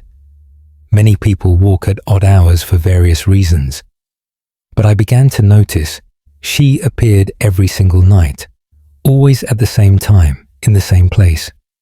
I decided to speak with her to ensure she was safe. I approached as she walked, calling out a greeting. She did not acknowledge me or slow her pace. I walked alongside her, asking if she needed assistance. She continued in silence, never raising her head. I reached out to touch her shoulder. My hand passed through her as if through mist. I stopped walking, shocked. She continued forward without pausing. I watched her proceed up the hill toward the castle. At a specific point in the road, she simply vanished. One moment she was there, the next she was gone. I marked the spot and examined it by daylight. Nothing unusual could be found, but every night since, I have seen her make the same walk. I no longer attempt to speak to her. I simply watch as she passes. Other townspeople have reported seeing her as well. An old woman told me a terrible story. 30 years ago, a young woman was found dead on that road. She had been walking home from the castle where she worked. Someone had attacked her on that dark stretch. She was left lying in the road, her green cloak spread around her. By the time she was discovered at dawn, she had passed. The killer was never found. I believe she still walks home, unaware she never arrived. Every night she makes that journey. Every night she vanishes at the place where she died. Constable George Murray, Inverness, Shire, 15th December 1742. Archive note. Dr. Nathaniel Ashcroft. Town records confirm a woman named Janet Fraser was found deceased on Castle Road in 1712. The woman in green has been reported by multiple witnesses over the centuries, always following the same route. End of file. Case file NOA 1657H. Classification. Record of a tavern keeper. Date of statement 3rd February 1657. Location Montrose, Angus, Scotland. Record Y. Donald Petrie, tavern keeper. Do record events in my establishment. I have operated the Crown Tavern for 21 years. It is a respectable house, serving travellers and local folk alike. We have 6 rooms for lodgers on the upper floor. Last autumn, One of these rooms became unusable. Guests who stayed there would leave before morning. They all reported the same experience. They would wake in the night to find someone sitting in the chair by the window. A man in dark clothing, his back to the bed. He sat completely still, looking out at the street below. When guests called out to him, he would not respond. If they approached, he would vanish. One guest, a merchant from Edinburgh, was brave enough to touch him. He said the figure felt like ice, and his hand went numb. The merchant fled the room and refused to return. I decided to investigate myself.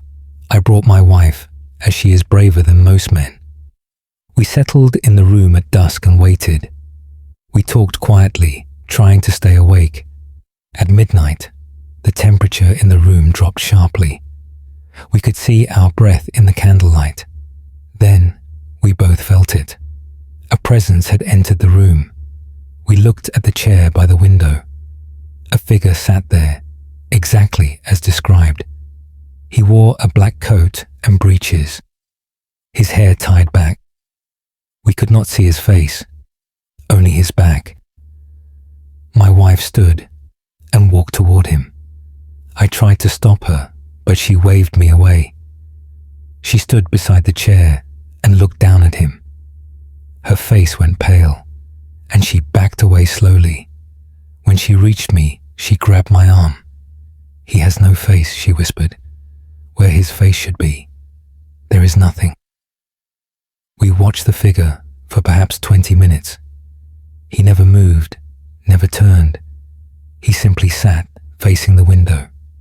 As dawn approached, he faded gradually from view. By the time the sun rose, the chair stood empty. I asked the previous tavern keeper about this room. He told me a man had died there 15 years ago, a traveller, found dead in that chair by the window. He appeared to have been watching the street when his heart stopped. The body was stiff, frozen in that sitting position. They had difficulty moving him for burial. I have locked that room permanently. Donald Petrie, tavern keeper. Montrose, Angus 3rd, February 1657. Archive note: Dr. Nathaniel Ashcroft. The Crown Tavern operated until 1782. The room in question was eventually removed during renovations. The window frame was preserved and is now in Montrose Museum. End of file. Case file NOA 1786B. Classification: Testimony of a gardener. Date of statement: 28th March 1786. Location: Drumlanrig Castle, Dumfriesshire, Scotland. Testimony: me, Malcolm Stewart, head gardener. Do testify about the West Garden. I have maintained these castle grounds for 14 years. Every flower bed, every hedge, every path is under my care. I take great pride in the beauty of these gardens. 3 months ago, I noticed something peculiar. One section of the West Garden would not grow properly. No matter what I planted there, it withered within days. The soil is good, the drainage adequate. Plants thrive everywhere else, but not in that one spot. I dug up the earth, thinking perhaps something poisoned it. I found nothing unusual. I replaced all the soil with fresh earth from the fields. Still, nothing would grow. Then the footprints appeared. Every morning I found fresh footprints in the bare earth. Small prints, like those of a child. They walked in circles around the barren patch. I smoothed the earth each evening before leaving. By morning, the footprints had returned. I began to arrive earlier each day, trying to catch whoever made them. One morning, I came before dawn and hid behind the hedge. I watched the garden as the sun rose. Nothing moved, no one approached. Yet as I watched, the footprints appeared. One by one, they pressed into the soft earth. Invisible feet walking in circles. I stood and walked toward them, my heart racing. The footprints continued to form, moving around me. I felt nothing, saw nothing, but the earth compressed with each step. I called out, asking who was there. The footprints stopped immediately. I waited, but they did not resume. I returned to my hiding place behind the hedge. Within minutes, the walking began again. I have researched the garden's history. I learned a child was buried there 200 years ago. A daughter of the castle family, dead of fever at age 6. The family had her interred in her favorite part of the garden. Later, when a proper cemetery was established, her remains were moved, but I believe something of her remained behind. She still walks her garden, though she no longer rests there. I have stopped trying to plant in that spot. I have placed a small stone bench there instead. Let her have this place for her eternal walk. Malcolm Stewart, Head Gardener, Drumlanrig Castle, Dumfriesshire, 28th March, 1786. Archive note. Dr. Nathaniel Ashcroft. Castle records confirm. Lady Catherine Douglas, age 6, was temporarily buried in the West Garden in 1584, before being moved to the family crypt. The barren patch remains, and the stone bench is still in place. End of file. Case file NOA 1561L classification. Statement of a priest. Date of statement 10th November 1561. Location Pluscarden Abbey, Moray, Scotland. Statement Y. Father Colin MacLeod. Do record a most troubling occurrence. I serve as priest at this reformed abbey, though few monks remain. The old ways are passing, and we adapt to new practices. Last week, I was asked to bless a chamber that had long been sealed. The abbey records called it the penitent's cell. It had been locked for over a century, the key lost to time. We broke the door open with tools and entered. The cell was small, perhaps 8 feet square. Stone walls, no window, a single wooden bench. The air inside was stale, but not foul. We found nothing but dust and cobwebs. I blessed the space and left it open to air. That night, I heard screaming. A man's voice, hoarse and desperate, crying out in agony. The sound came from the direction of the old cell. I rushed there with a lantern. The cell stood empty, but the screaming continued. It echoed from the very stones. Words in Latin, begging for mercy. Miserere me, Domin, over and over. Have mercy on me, Lord. I began to pray, trying to calm whatever spirit dwelt there. The screaming grew louder, more frantic. I heard chains rattling though no chains existed. I heard flesh striking stone though nothing moved. The man was suffering terribly, reliving some torment. I shouted prayers over his cries, demanding he find peace. Suddenly, silence fell. The air grew warm, and I smelled incense. A figure appeared before me, translucent as glass. A monk, emaciated and beaten, chains at his wrists. He looked at me with eyes full of sorrow. His lips moved, forming words I could not hear. Then he pointed at the wall behind me. I turned and saw writing appearing on the stone. Letters formed in some dark substance, spelling out a message. Falso accusatus, innocens mortuus. Falsely accused, died innocent. When I looked back, the monk was gone. I examined the wall more closely.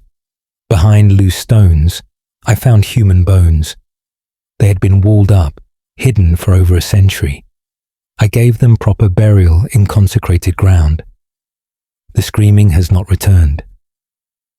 Father Colin MacLeod, Pluscarden Abbey, Moray 10th. November 1561. Archive note. Note. Dr. Nathaniel Ashcroft Abbey records from the 1440s mention a monk accused of heresy and imprisoned. His name was struck from all documents. The penitent's cell was sealed shortly after. The remains were never identified. End of file. Case file NOA1698D. Classification: Record of a weaver.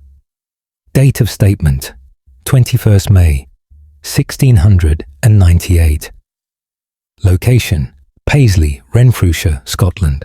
Record Y. James Hamilton, weaver.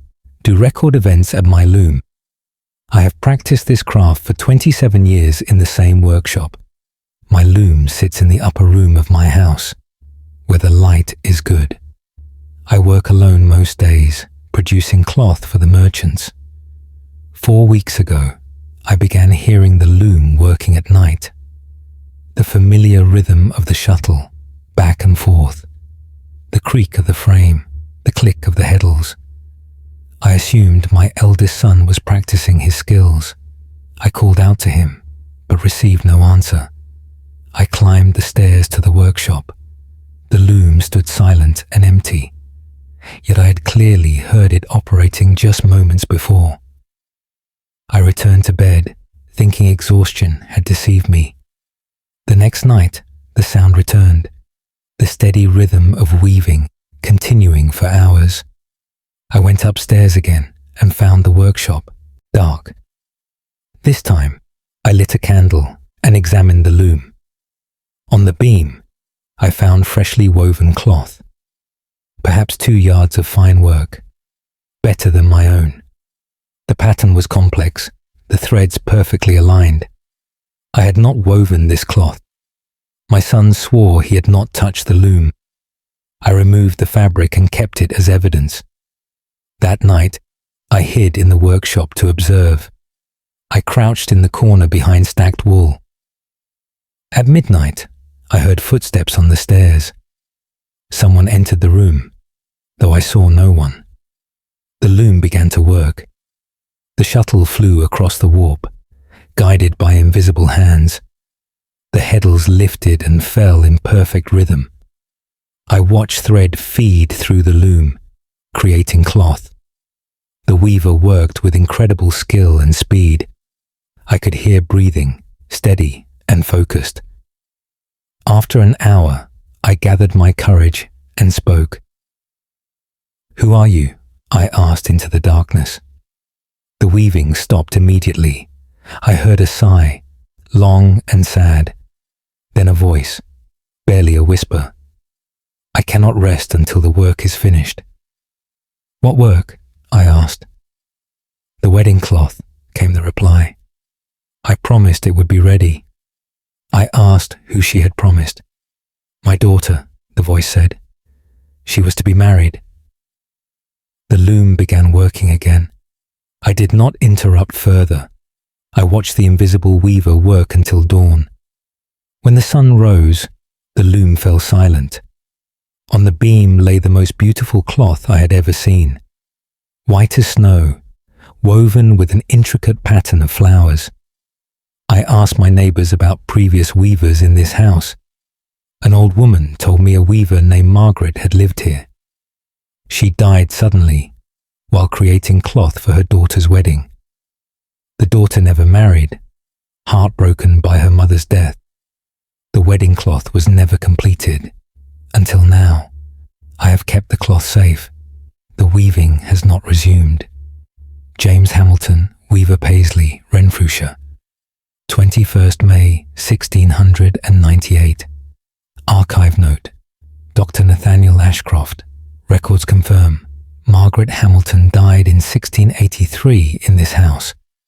Her daughter, Catherine, remained unmarried. The wedding cloth described was donated to Paisley Abbey in 1702, where fragments remain in the textile collection. End of file. Case file NOA173R. Classification: Testimony of a customs officer. Date of statement: 7th August, 1731. Location: Greenock, Renfrewshire, Scotland. Testimony: William Crawford. Customs officer, do testify about the harbour warehouse. I have inspected cargo at this port for 11 years. My duties require me to examine goods stored in the waterfront warehouses. One particular building has caused me considerable distress. Warehouse 12 sits at the end of the dock, older than the others. Every time I enter it, I feel watched. The sensation is unmistakable, like eyes following my movements. I have learned to complete my inspections quickly there. Last month, I was working late, checking a shipment of tobacco. The sun had set, and I worked by lantern light. I was alone in the warehouse, or so I believed. I heard footsteps on the floor above me, heavy boots pacing back and forth. I called out, asking who was there. The footsteps stopped. I climbed the ladder to the upper floor. The space was empty, filled only with crates and barrels. I resumed my work below. The footsteps began again, directly over my head. I could track the movement across the ceiling, back and forth, always the same pattern. I tried to ignore it and focus on my ledgers. Then I heard something fall. A loud crash from the upper floor. I climbed up again, annoyed now rather than frightened. Nothing had fallen. Every crate and barrel stood exactly as before, but I noticed something I had not seen earlier. In the dust on the floor, there were footprints. Fresh prints, leading from the ladder to the far corner. I followed them, my lantern held high. They stopped at a section of wall. I examined the boards and found they were loose. I pried them away and discovered a hidden space. Inside was a skeleton, still wearing rotted clothing. Beside the bones lay a knife and a leather purse. I reported this immediately to the magistrate. The remains were removed and examined. The man had been stabbed, hidden in the wall decades ago. The purse contained coins from the 1680s. We learned a warehouse worker had disappeared in 1687. He was believed to have stolen from the merchants and fled. Instead, he had been murdered and concealed. Since the remains were removed and properly buried, I have heard nothing. The warehouse is silent now. William Crawford, Customs Officer, Greenock, Renfrewshire, 7th August, 1731. Archive note: Dr. Nathaniel Ashcroft. Port records confirm Andrew Wilson disappeared in 1687 under suspicious circumstances. The coins in the purse were dated 1684 to 1686. Warehouse 12 was demolished in 1803 during harbour expansion. End of file. Case file NOA 1529V. Classification: Statement of a school teacher. Date of statement: 19th October 1529. Location: Haddington, East Lothian, Scotland.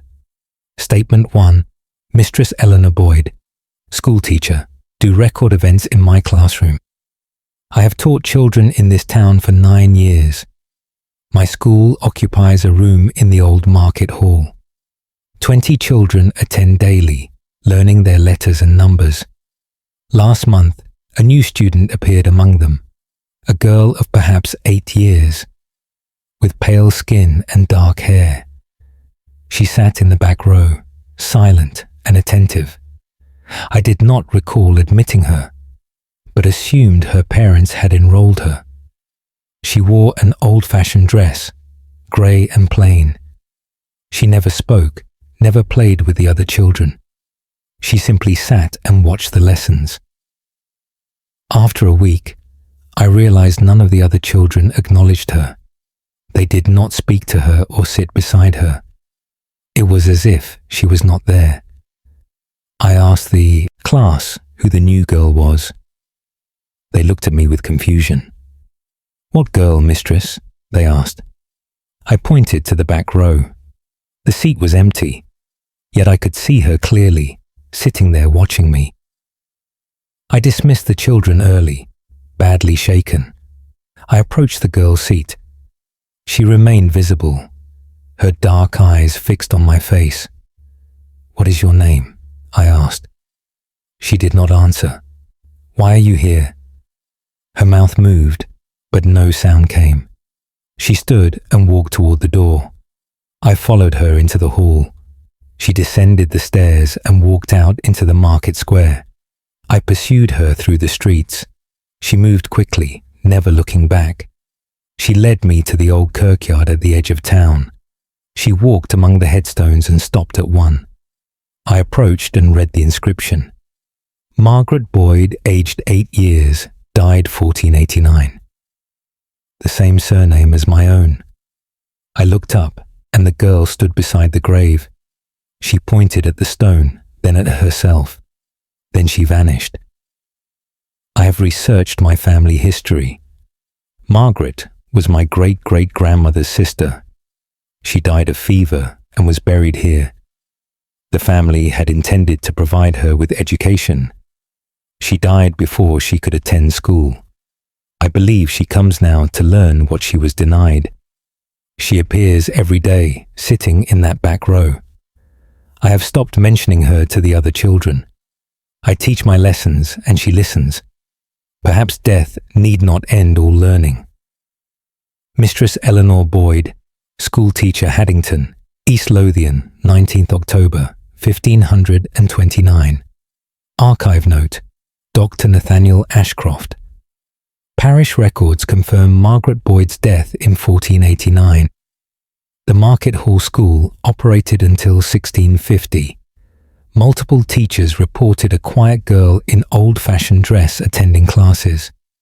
End of file. Case file. NOA1675K. Classification. Account of a coachman. Date of statement. 14th March 1675.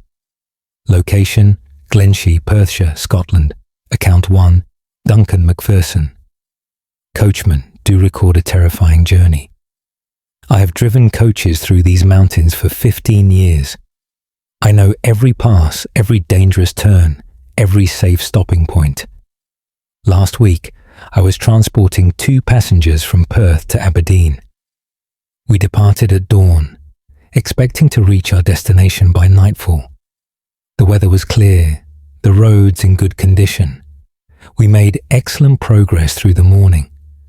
By afternoon, we were climbing through Glenshee.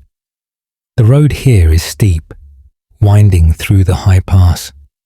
As we rounded a bend, my horses suddenly stopped.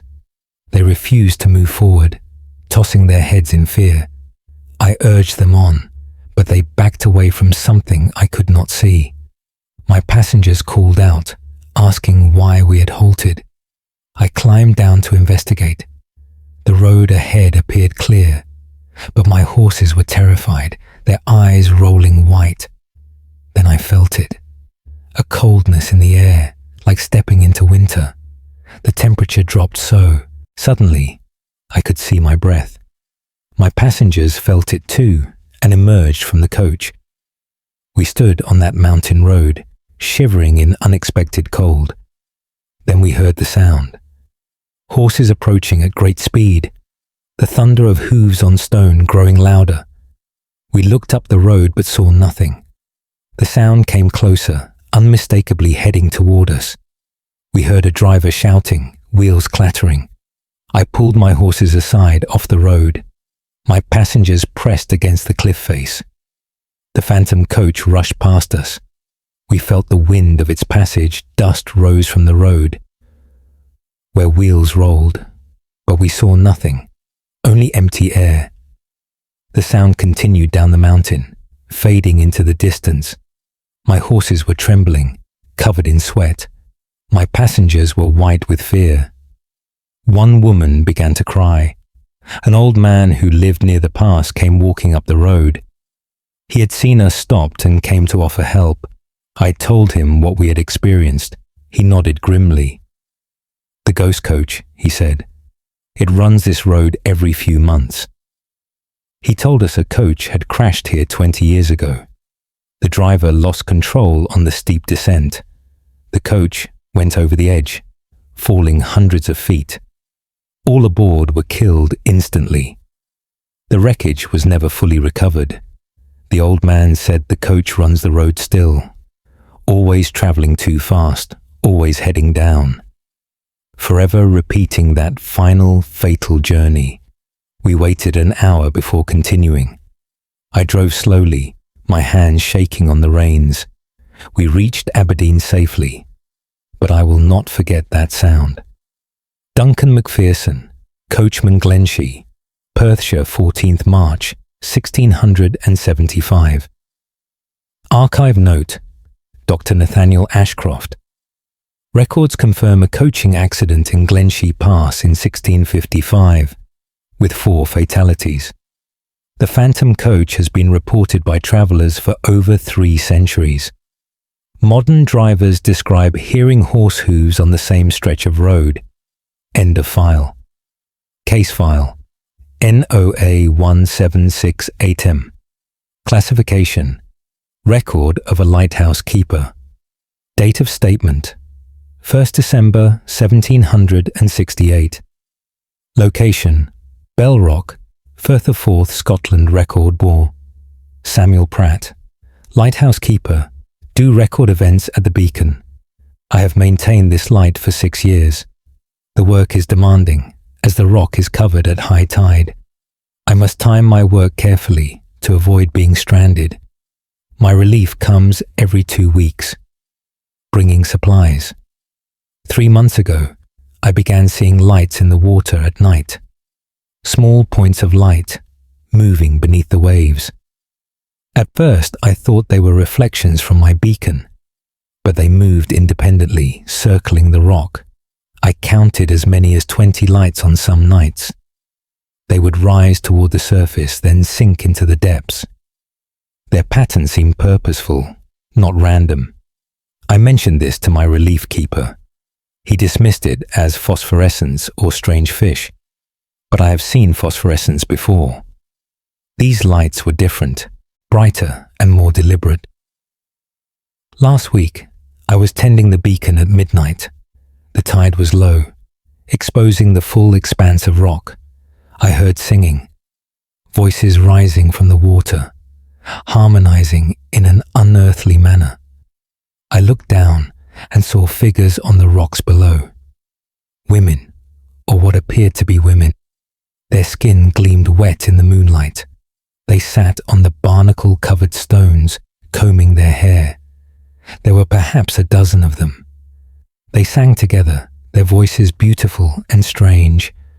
I called down to them, asking who they were. The singing stopped instantly. They all turned to look up at me. Their faces were pale, their eyes large and dark. One of them smiled, showing teeth too sharp. She beckoned to me, gesturing for me to come down. The others joined her call, reaching toward me. I felt a powerful urge to climb down to them. My feet began moving toward the ladder. I forced myself to stop, gripping the railing. The women's expressions changed, becoming angry. They hissed and snarled, their beautiful faces twisting. Then they slipped into the water and disappeared. The lights beneath the waves swirled violently. Then they too vanished into the depths. I have not seen them since that night, but I hear the singing sometimes when the tide is low. I no longer look down when I hear it. I stay in the beacon room with the door secured. Samuel Pratt, lighthouse keeper. Bell Rock, Firth of Forth, 1st December 1768. Archive note: Dr. Nathaniel Ashcroft. Scottish folklore is rich with tales of selkies and sea maidens. Bell Rock claimed numerous ships before the lighthouse was built. Pratt served until 1770 before requesting transfer to a land-based position. End of file. Case file NOA 157-2. Classification: Testimony of a priest. Date of statement: 26 June 1572. Location: Crossraguel Abbey, Ayrshire, Scotland. Testimony: why, Father Duncan Kennedy, do testify about the Abbey Library. I have served here for 12 years, maintaining our collection of manuscripts. The library houses texts dating back 3 centuries. I spend many hours each day cataloguing and preserving them. 2 months ago, I noticed books being moved. I would shelve a volume in its proper place. The next morning, I would find it on a different shelf. At first, I thought my memory was failing. I began making careful notes of where I placed each book. Still, they moved during the night. I questioned the other monks, but none had been in the library. I decided to remain there overnight to solve this mystery. I settled in a chair with a blanket and waited. The library was silent except for the wind outside. At approximately 2 o'clock, I heard pages turning. The sound came from the far end of the room. I took my candle and walked toward it. The sound stopped as I approached. I returned to my chair and waited. Soon, the page turning resumed. I could hear it clearly, now, coming from multiple locations. Books being opened, pages flipped, then books closed. Someone was reading, moving from text to text. I stood quietly and crept toward the nearest sound. I peered around a bookshelf. A book floated in mid-air, its pages turning by themselves. I watched, frozen in amazement.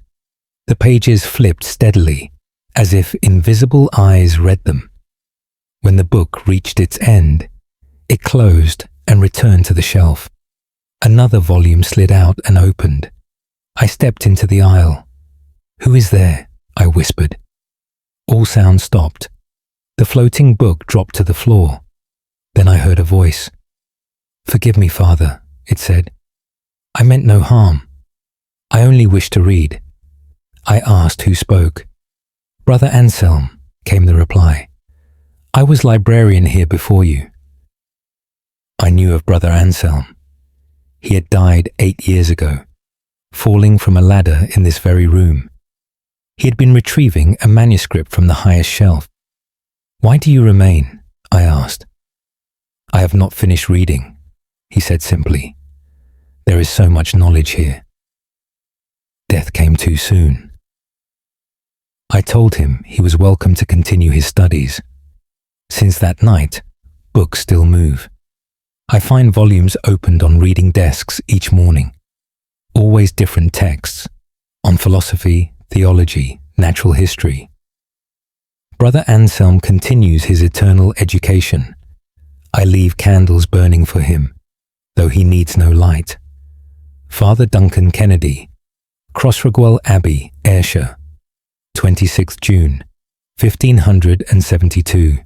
Archive note: Dr. Nathaniel Ashcroft Abbey records confirm and Brother Anselm died in 1564 in the manner described. The library was dispersed during the Reformation, but several monks reported books moving independently before the collection was removed. End of file. Case file NOA 1637P. Classification: Statement of a fisherman. Date of statement: 11th April 1637. Location: Tobermory, Isle of Mull, Scotland.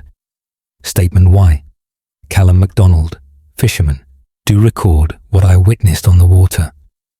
I have fished these waters my entire life, 43 years. I know the tides, the currents, the best locations for every season. Last month, I was setting my nets near the old shipwreck. A Spanish galleon went down there in my grandfather's time. The masts can still be seen at low tide. I was working alone, as I often do. The day was calm, the water clear. I looked down and saw something move beneath my boat, a figure swimming through the wreckage below.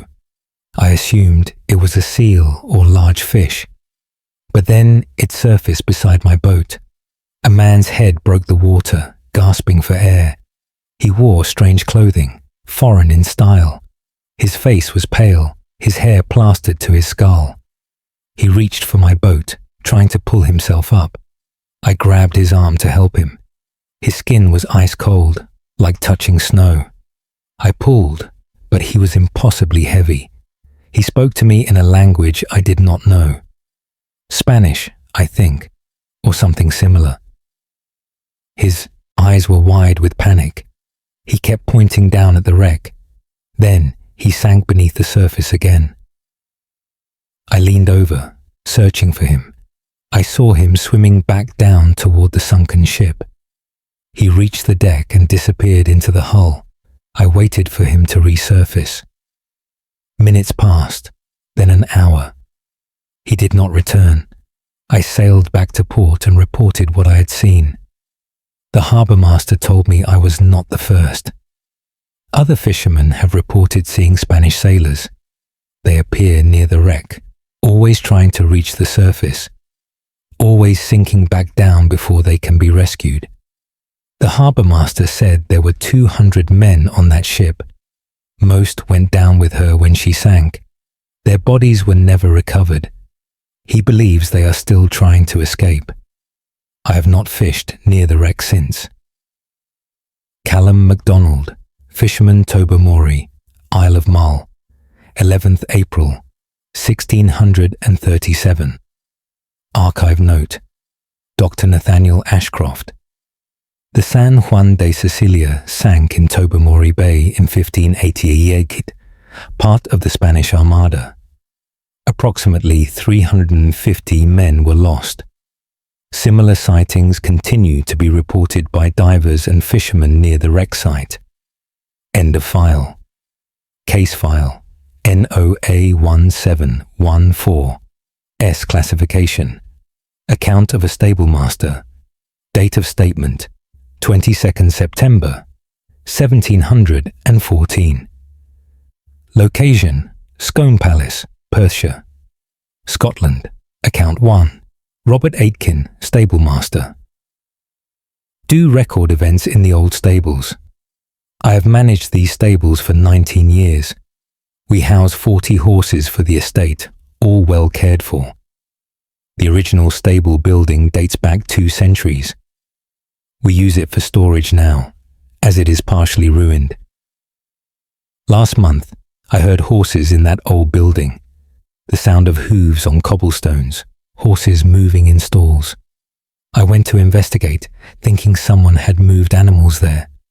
The building was empty and dark. No horses, no fresh manure, no disturbed hay. Yet I had clearly heard them. The next evening, the sounds returned. Horses whinnying, harness jingling, hooves stamping. I brought 2 grooms with me to witness it. We stood outside the old stable and listened. The sounds came from within, unmistakable. We entered together with lanterns held high. The stable stood empty as before. But we all heard the horses. They were there, invisible but present. We heard them breathing, snorting, moving in their stalls. One of my grooms walked down the centre aisle. He stopped suddenly and stepped aside. "Something just passed me," he said, his voice shaking. We heard hoofbeats walking past him down the aisle. The sound of a large horse, its shoes striking the stones. We followed the sound to the far end. It stopped at the last stall. We heard the horse settle, as if lying down. Then silence. We stood there for perhaps 20 minutes. Nothing more occurred. We returned the next day in full daylight. I examined the last stall carefully. The stones were worn smooth from centuries of use. But in the dust, I found fresh indentations, the marks of horseshoes recently made. I asked the oldest groom about the stable's history. He told me it had burned 40 years ago. 12 horses died in that fire, trapped in their stalls.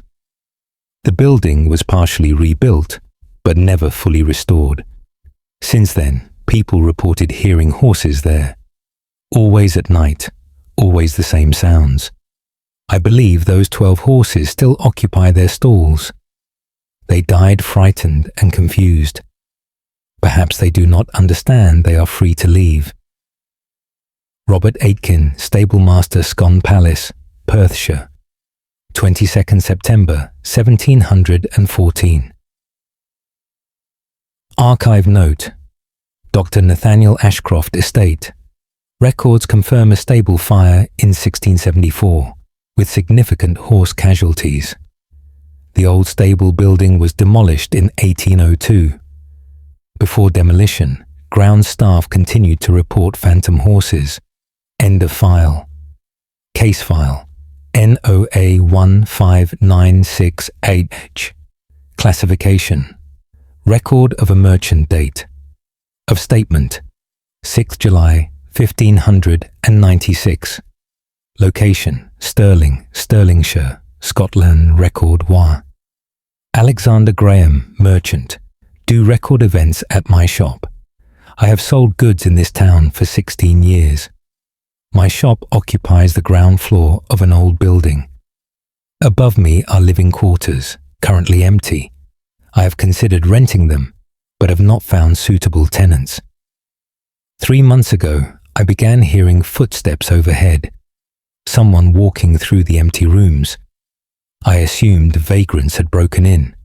I climbed the stairs to confront them. The room stood empty, undisturbed. I checked all the windows and doors. Everything was secure, locked from the inside. I returned to my shop, puzzled. The footsteps resumed within the hour. This pattern continued daily. I would hear walking above, find nothing when I investigated. Then, one evening, I heard furniture moving, heavy items being dragged across the floor. I rushed upstairs immediately. The rooms were empty and silent. Not a single piece of furniture remained in the building. I had removed it all months ago, yet I had heard it moving clearly. I sat on the stairs, trying to understand. The footsteps began again, walking toward me. I heard them descend the stairs, step by step, coming closer. I pressed myself against the wall. The footsteps passed within inches of me. I felt cold air move past. They continued down to the shop floor. I heard my shop door open and close. I ran down and looked outside. The street was empty. The door was still locked from the inside. I asked my neighbor about the previous occupants. She told me a family had lived there until last year. The father was a clerk, the mother a seamstress. They had 3 children. Fever took them all within a week. The entire family died in those rooms above my shop. The neighbor said the father was always the first to leave each morning. He would walk through the rooms, checking on his sleeping family. Then he would go down to the street and walk to his work. I believe he continues that morning ritual. I hear him every day checking the empty rooms, then walking down and out into the street. Going to work he no longer has. I have stopped investigating. I let him walk. Alexander Graham, merchant, Stirling, Stirlingshire. 6th July 1596. Archive note: Dr. Nathaniel Ashcroft, parish records confirm the deaths of the Graham family, no relation to the merchant, in 1595 due to fever. 5 family members died within 8 days. The building was demolished in 1720. End of file. Case file NOA 1753V. Classification: Testimony of a gravedigger. Date of statement: 13th November 1753. Location: Greyfriars Kirkyard, Edinburgh, Scotland. Testimony: Y. Hugh MacDonald, gravedigger. Do testify about the kirkyard at night. I have dug graves here for 24 years. I know every path, every stone, every corner of this place. I am not a fearful man, but recent events have shaken me. I often work late, preparing graves for the following day. The work is easier in the cool evening hours. Last month, I was digging in the northeast section. The sun had set perhaps an hour before. I worked by lantern light, the kirkyard quiet around me.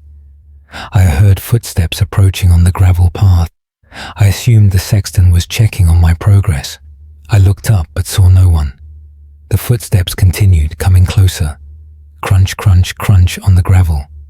Someone was walking toward me, but I saw nothing. The footsteps stopped at the edge of my grave. I stood in the hole I had been digging, looking up. No one was there, but I heard breathing. Someone stood above me, looking down into the grave. I could hear them clearly, their breath slow and steady. I climbed out quickly, my heart pounding. I grabbed my lantern and looked around. The kirkyard was empty, but the breathing continued, moving among the headstones. I followed the sound, foolishly brave. It led me deeper into the kirkyard. Then I heard more footsteps, multiple sets coming from different directions, all converging on my location. I stood still, surrounded by invisible walkers. They circled me, their footsteps crunching in the gravel. I could hear their clothes rustling. I smelled earth and decay. Then they began to speak. Whispers, dozens of voices all at once. I could not make out the words. They overlapped, creating a terrible chorus. I dropped my lantern and ran. I fled that kirkyard and did not stop until I reached the street. I returned the next morning with the sexton. We found my tools exactly where I had left them. My lantern sat upright on a headstone still burning. I had not placed it there. The sexton told me I was not the first to experience this. Other grave diggers had reported similar encounters. He said the dead are restless here. Too many buried in unconsecrated ground. Too many who died violently or were executed. They walk at night, unable to find peace. I now work only during daylight hours. Hugh MacDonald, gravedigger, Greyfriars Kirkyard, Edinburgh, 13th November, 1753. Archive note. Dr. Nathaniel Ashcroft, Greyfriars Kirkyard, contains over 150,000 burials, including many from plague years and political executions. The site is among Scotland's most actively haunted locations. Nocturnal phenomena continue to be reported. End of file. Case file NOA 1628L. Classification: Statement of a librarian. Date of statement: 8th January 1628. Location: University of Glasgow, Glasgow, Scotland. Statement 1. Master Edward Buchanan, University Librarian. Do record a peculiar occurrence. I have maintained this library for 7 years. The collection contains thousands of volumes on all subjects. I am alone here most evenings, cataloguing new acquisitions.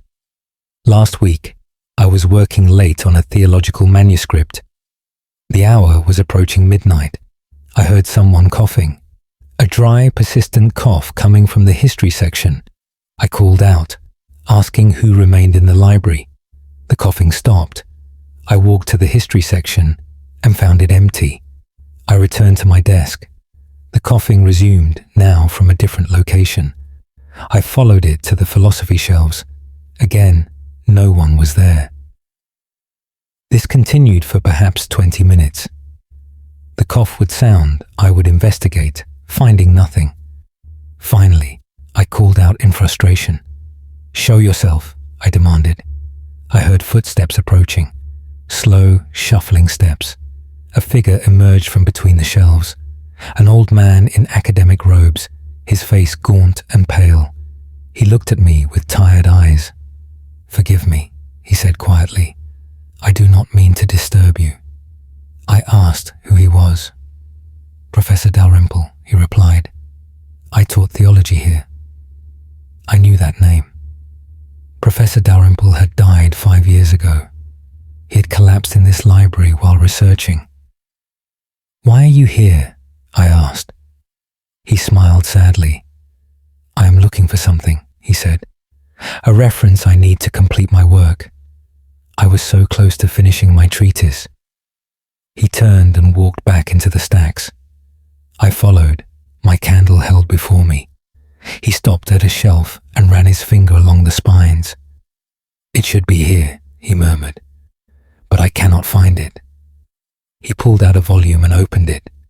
He coughed again, that dry, rasping cough. Then he looked at me. "I cannot read the words anymore," he said.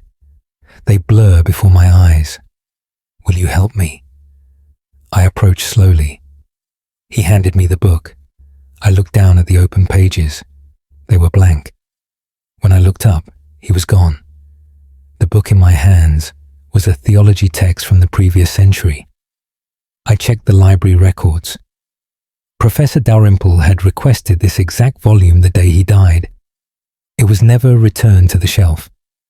I found it on his desk, still open to the page he had been reading.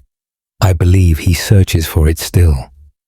Master Edward Buchanan, Librarian, University of Glasgow, Glasgow, 8th January 1628. Archive note, Dr. Nathaniel Ashcroft. Professor Malcolm Dalrymple died in the library on the 14th of August, 1622. His unfinished treatise remains in university archives. Multiple librarians reported encounters with a coughing scholar until the library moved to new premises in 1870. End of file. Case file. NOA 1791D. Classification. Account of a tollkeeper. Date of statement. 29th April, 1791. Location. Devil's Bridge, Perthshire, Scotland. Account 1. Kenneth Fraser, tollkeeper. Do record events at this bridge. I have collected tolls here for 13 years. The bridge spans a deep gorge, with the river far below. It is a lonely posting, as few travellers use this route. My cottage sits beside the bridge, and I am rarely disturbed. 6 weeks ago, I was awakened by someone crossing. The bridge is made of stone, and footsteps echo loudly. I rose and looked out my window. No one was visible on the bridge, yet I could hear the footsteps clearly. Someone was crossing from the far side. I went outside to collect the toll. The bridge stood empty in the moonlight, but the footsteps continued. They walked past my cottage and continued down the road. I called out, but received no answer. I returned to bed, confused. The next night, the same thing occurred. Footsteps crossing, but no one visible. This has continued every night since. Always at the same hour, around 2 o'clock. Always walking in the same direction. Last week, I decided to stand on the bridge and wait. I positioned myself in the center and held my ground. At the appointed hour, I heard the footsteps begin. They came from the far side, approaching steadily. I could track their progress by the sound. Closer and closer they came. I braced myself, not knowing what to expect. The footsteps reached me and stopped. I felt something brush past. The air turned cold, and I smelled rain and earth. Then the footsteps continued behind me. I turned and saw nothing, but I heard them clearly, walking away. I called out into the darkness. "Who are you?" I shouted. "What do you want?" The footsteps stopped. Silence fell over the bridge. Then I heard a voice, faint as wind. "Going home," it said. "I am going home." The footsteps resumed and faded into the distance. I asked the villagers about the bridge's history. An old woman told me a peddler had died here. He was caught on the bridge during a storm. Lightning struck and he fell into the gorge. His body was never recovered from the river. This happened 30 years ago. She said he had been travelling home to his family. He walks that journey still, crossing the bridge each night, forever making his way home. Kenneth Fraser, Tollkeeper Devil's Bridge, Perthshire, 29th April, 1791. Archive note: Dr. Nathaniel Ashcroft. Local records mention a death at this bridge in 1761. Details sparse. The toll cottage was abandoned in 1820 after several keepers reported identical experiences. The bridge remains, but tolls were discontinued. End of file. Case file NOA 1547R. Classification: Record of a baker. Date of statement: 17th February 1547. Location: Linlithgow, West Lothian, Scotland. Record 1. Thomas Henderson, baker. Do record strange events at my bakery. I have operated this business for 18 years in the same location. I rise each day at 3 o'clock to begin baking for the morning. My oven is large, built into the wall, fired with wood. Last month, I came down to find the oven already lit. The fire burned brightly, the oven ready for use. I assumed my apprentice had come early. I called for him, but he did not answer.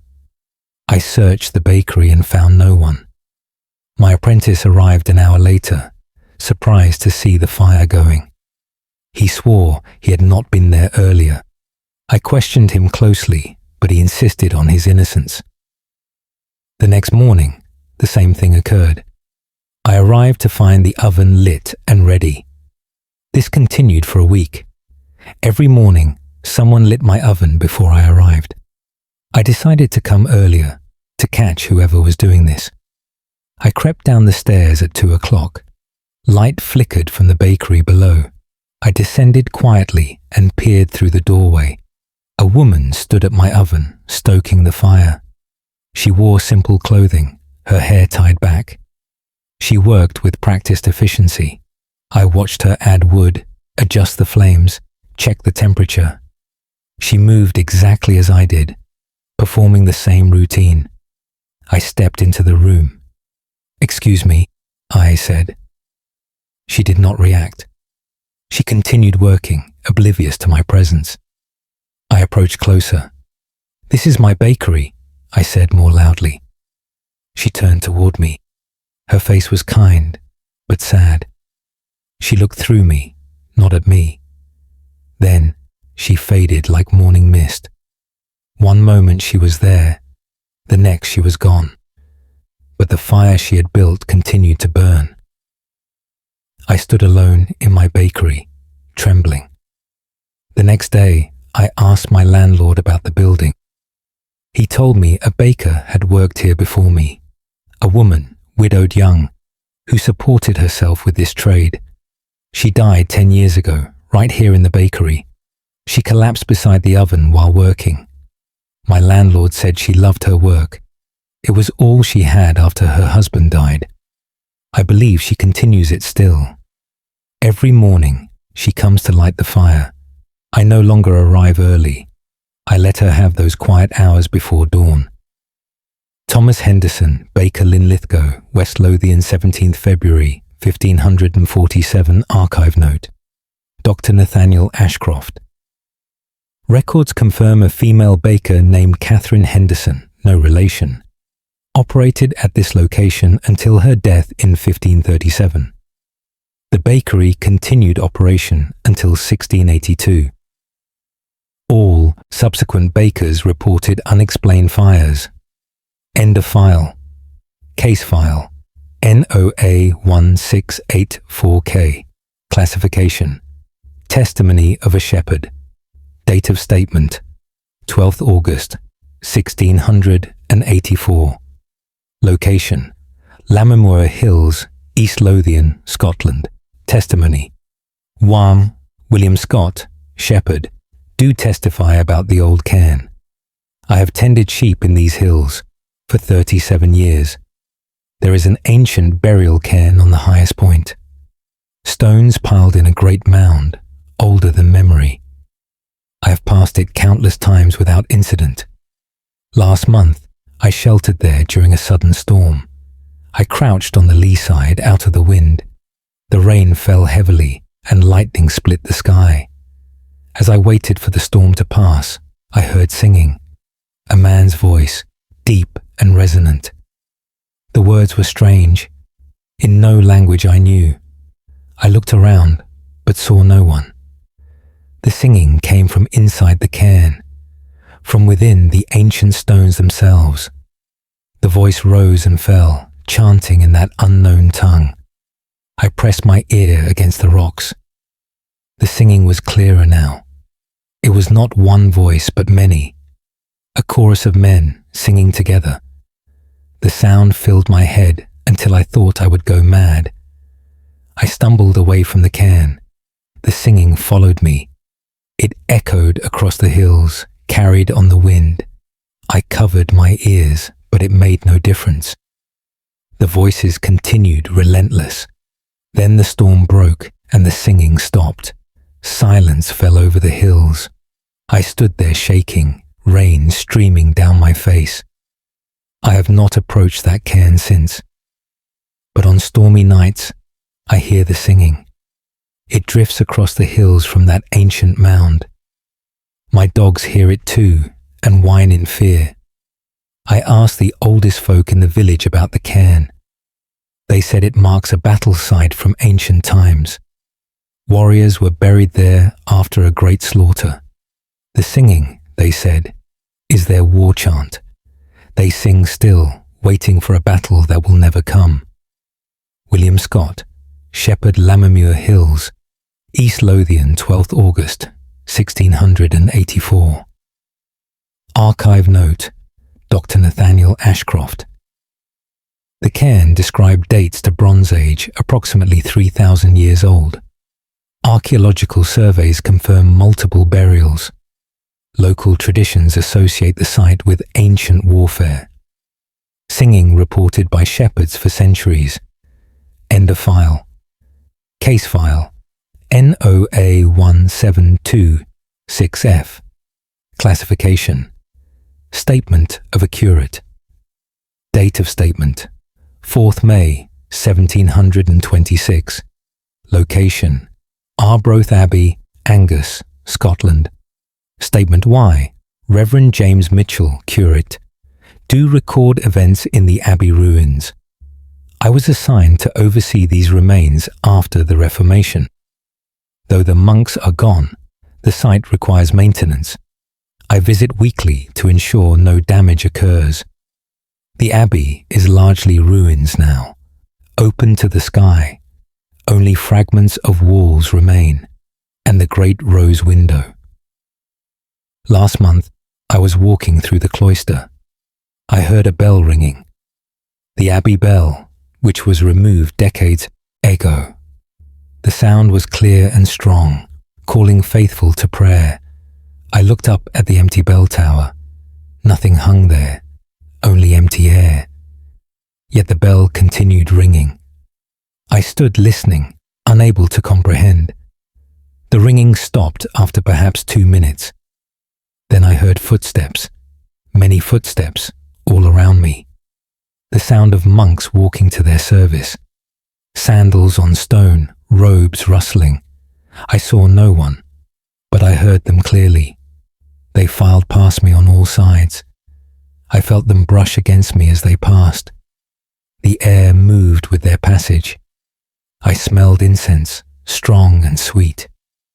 Then I heard chanting. The monks had entered the ruined church. Their voices rose in Latin, singing the office. Deus, in adiutorium meum intendi. O God, come to my assistance.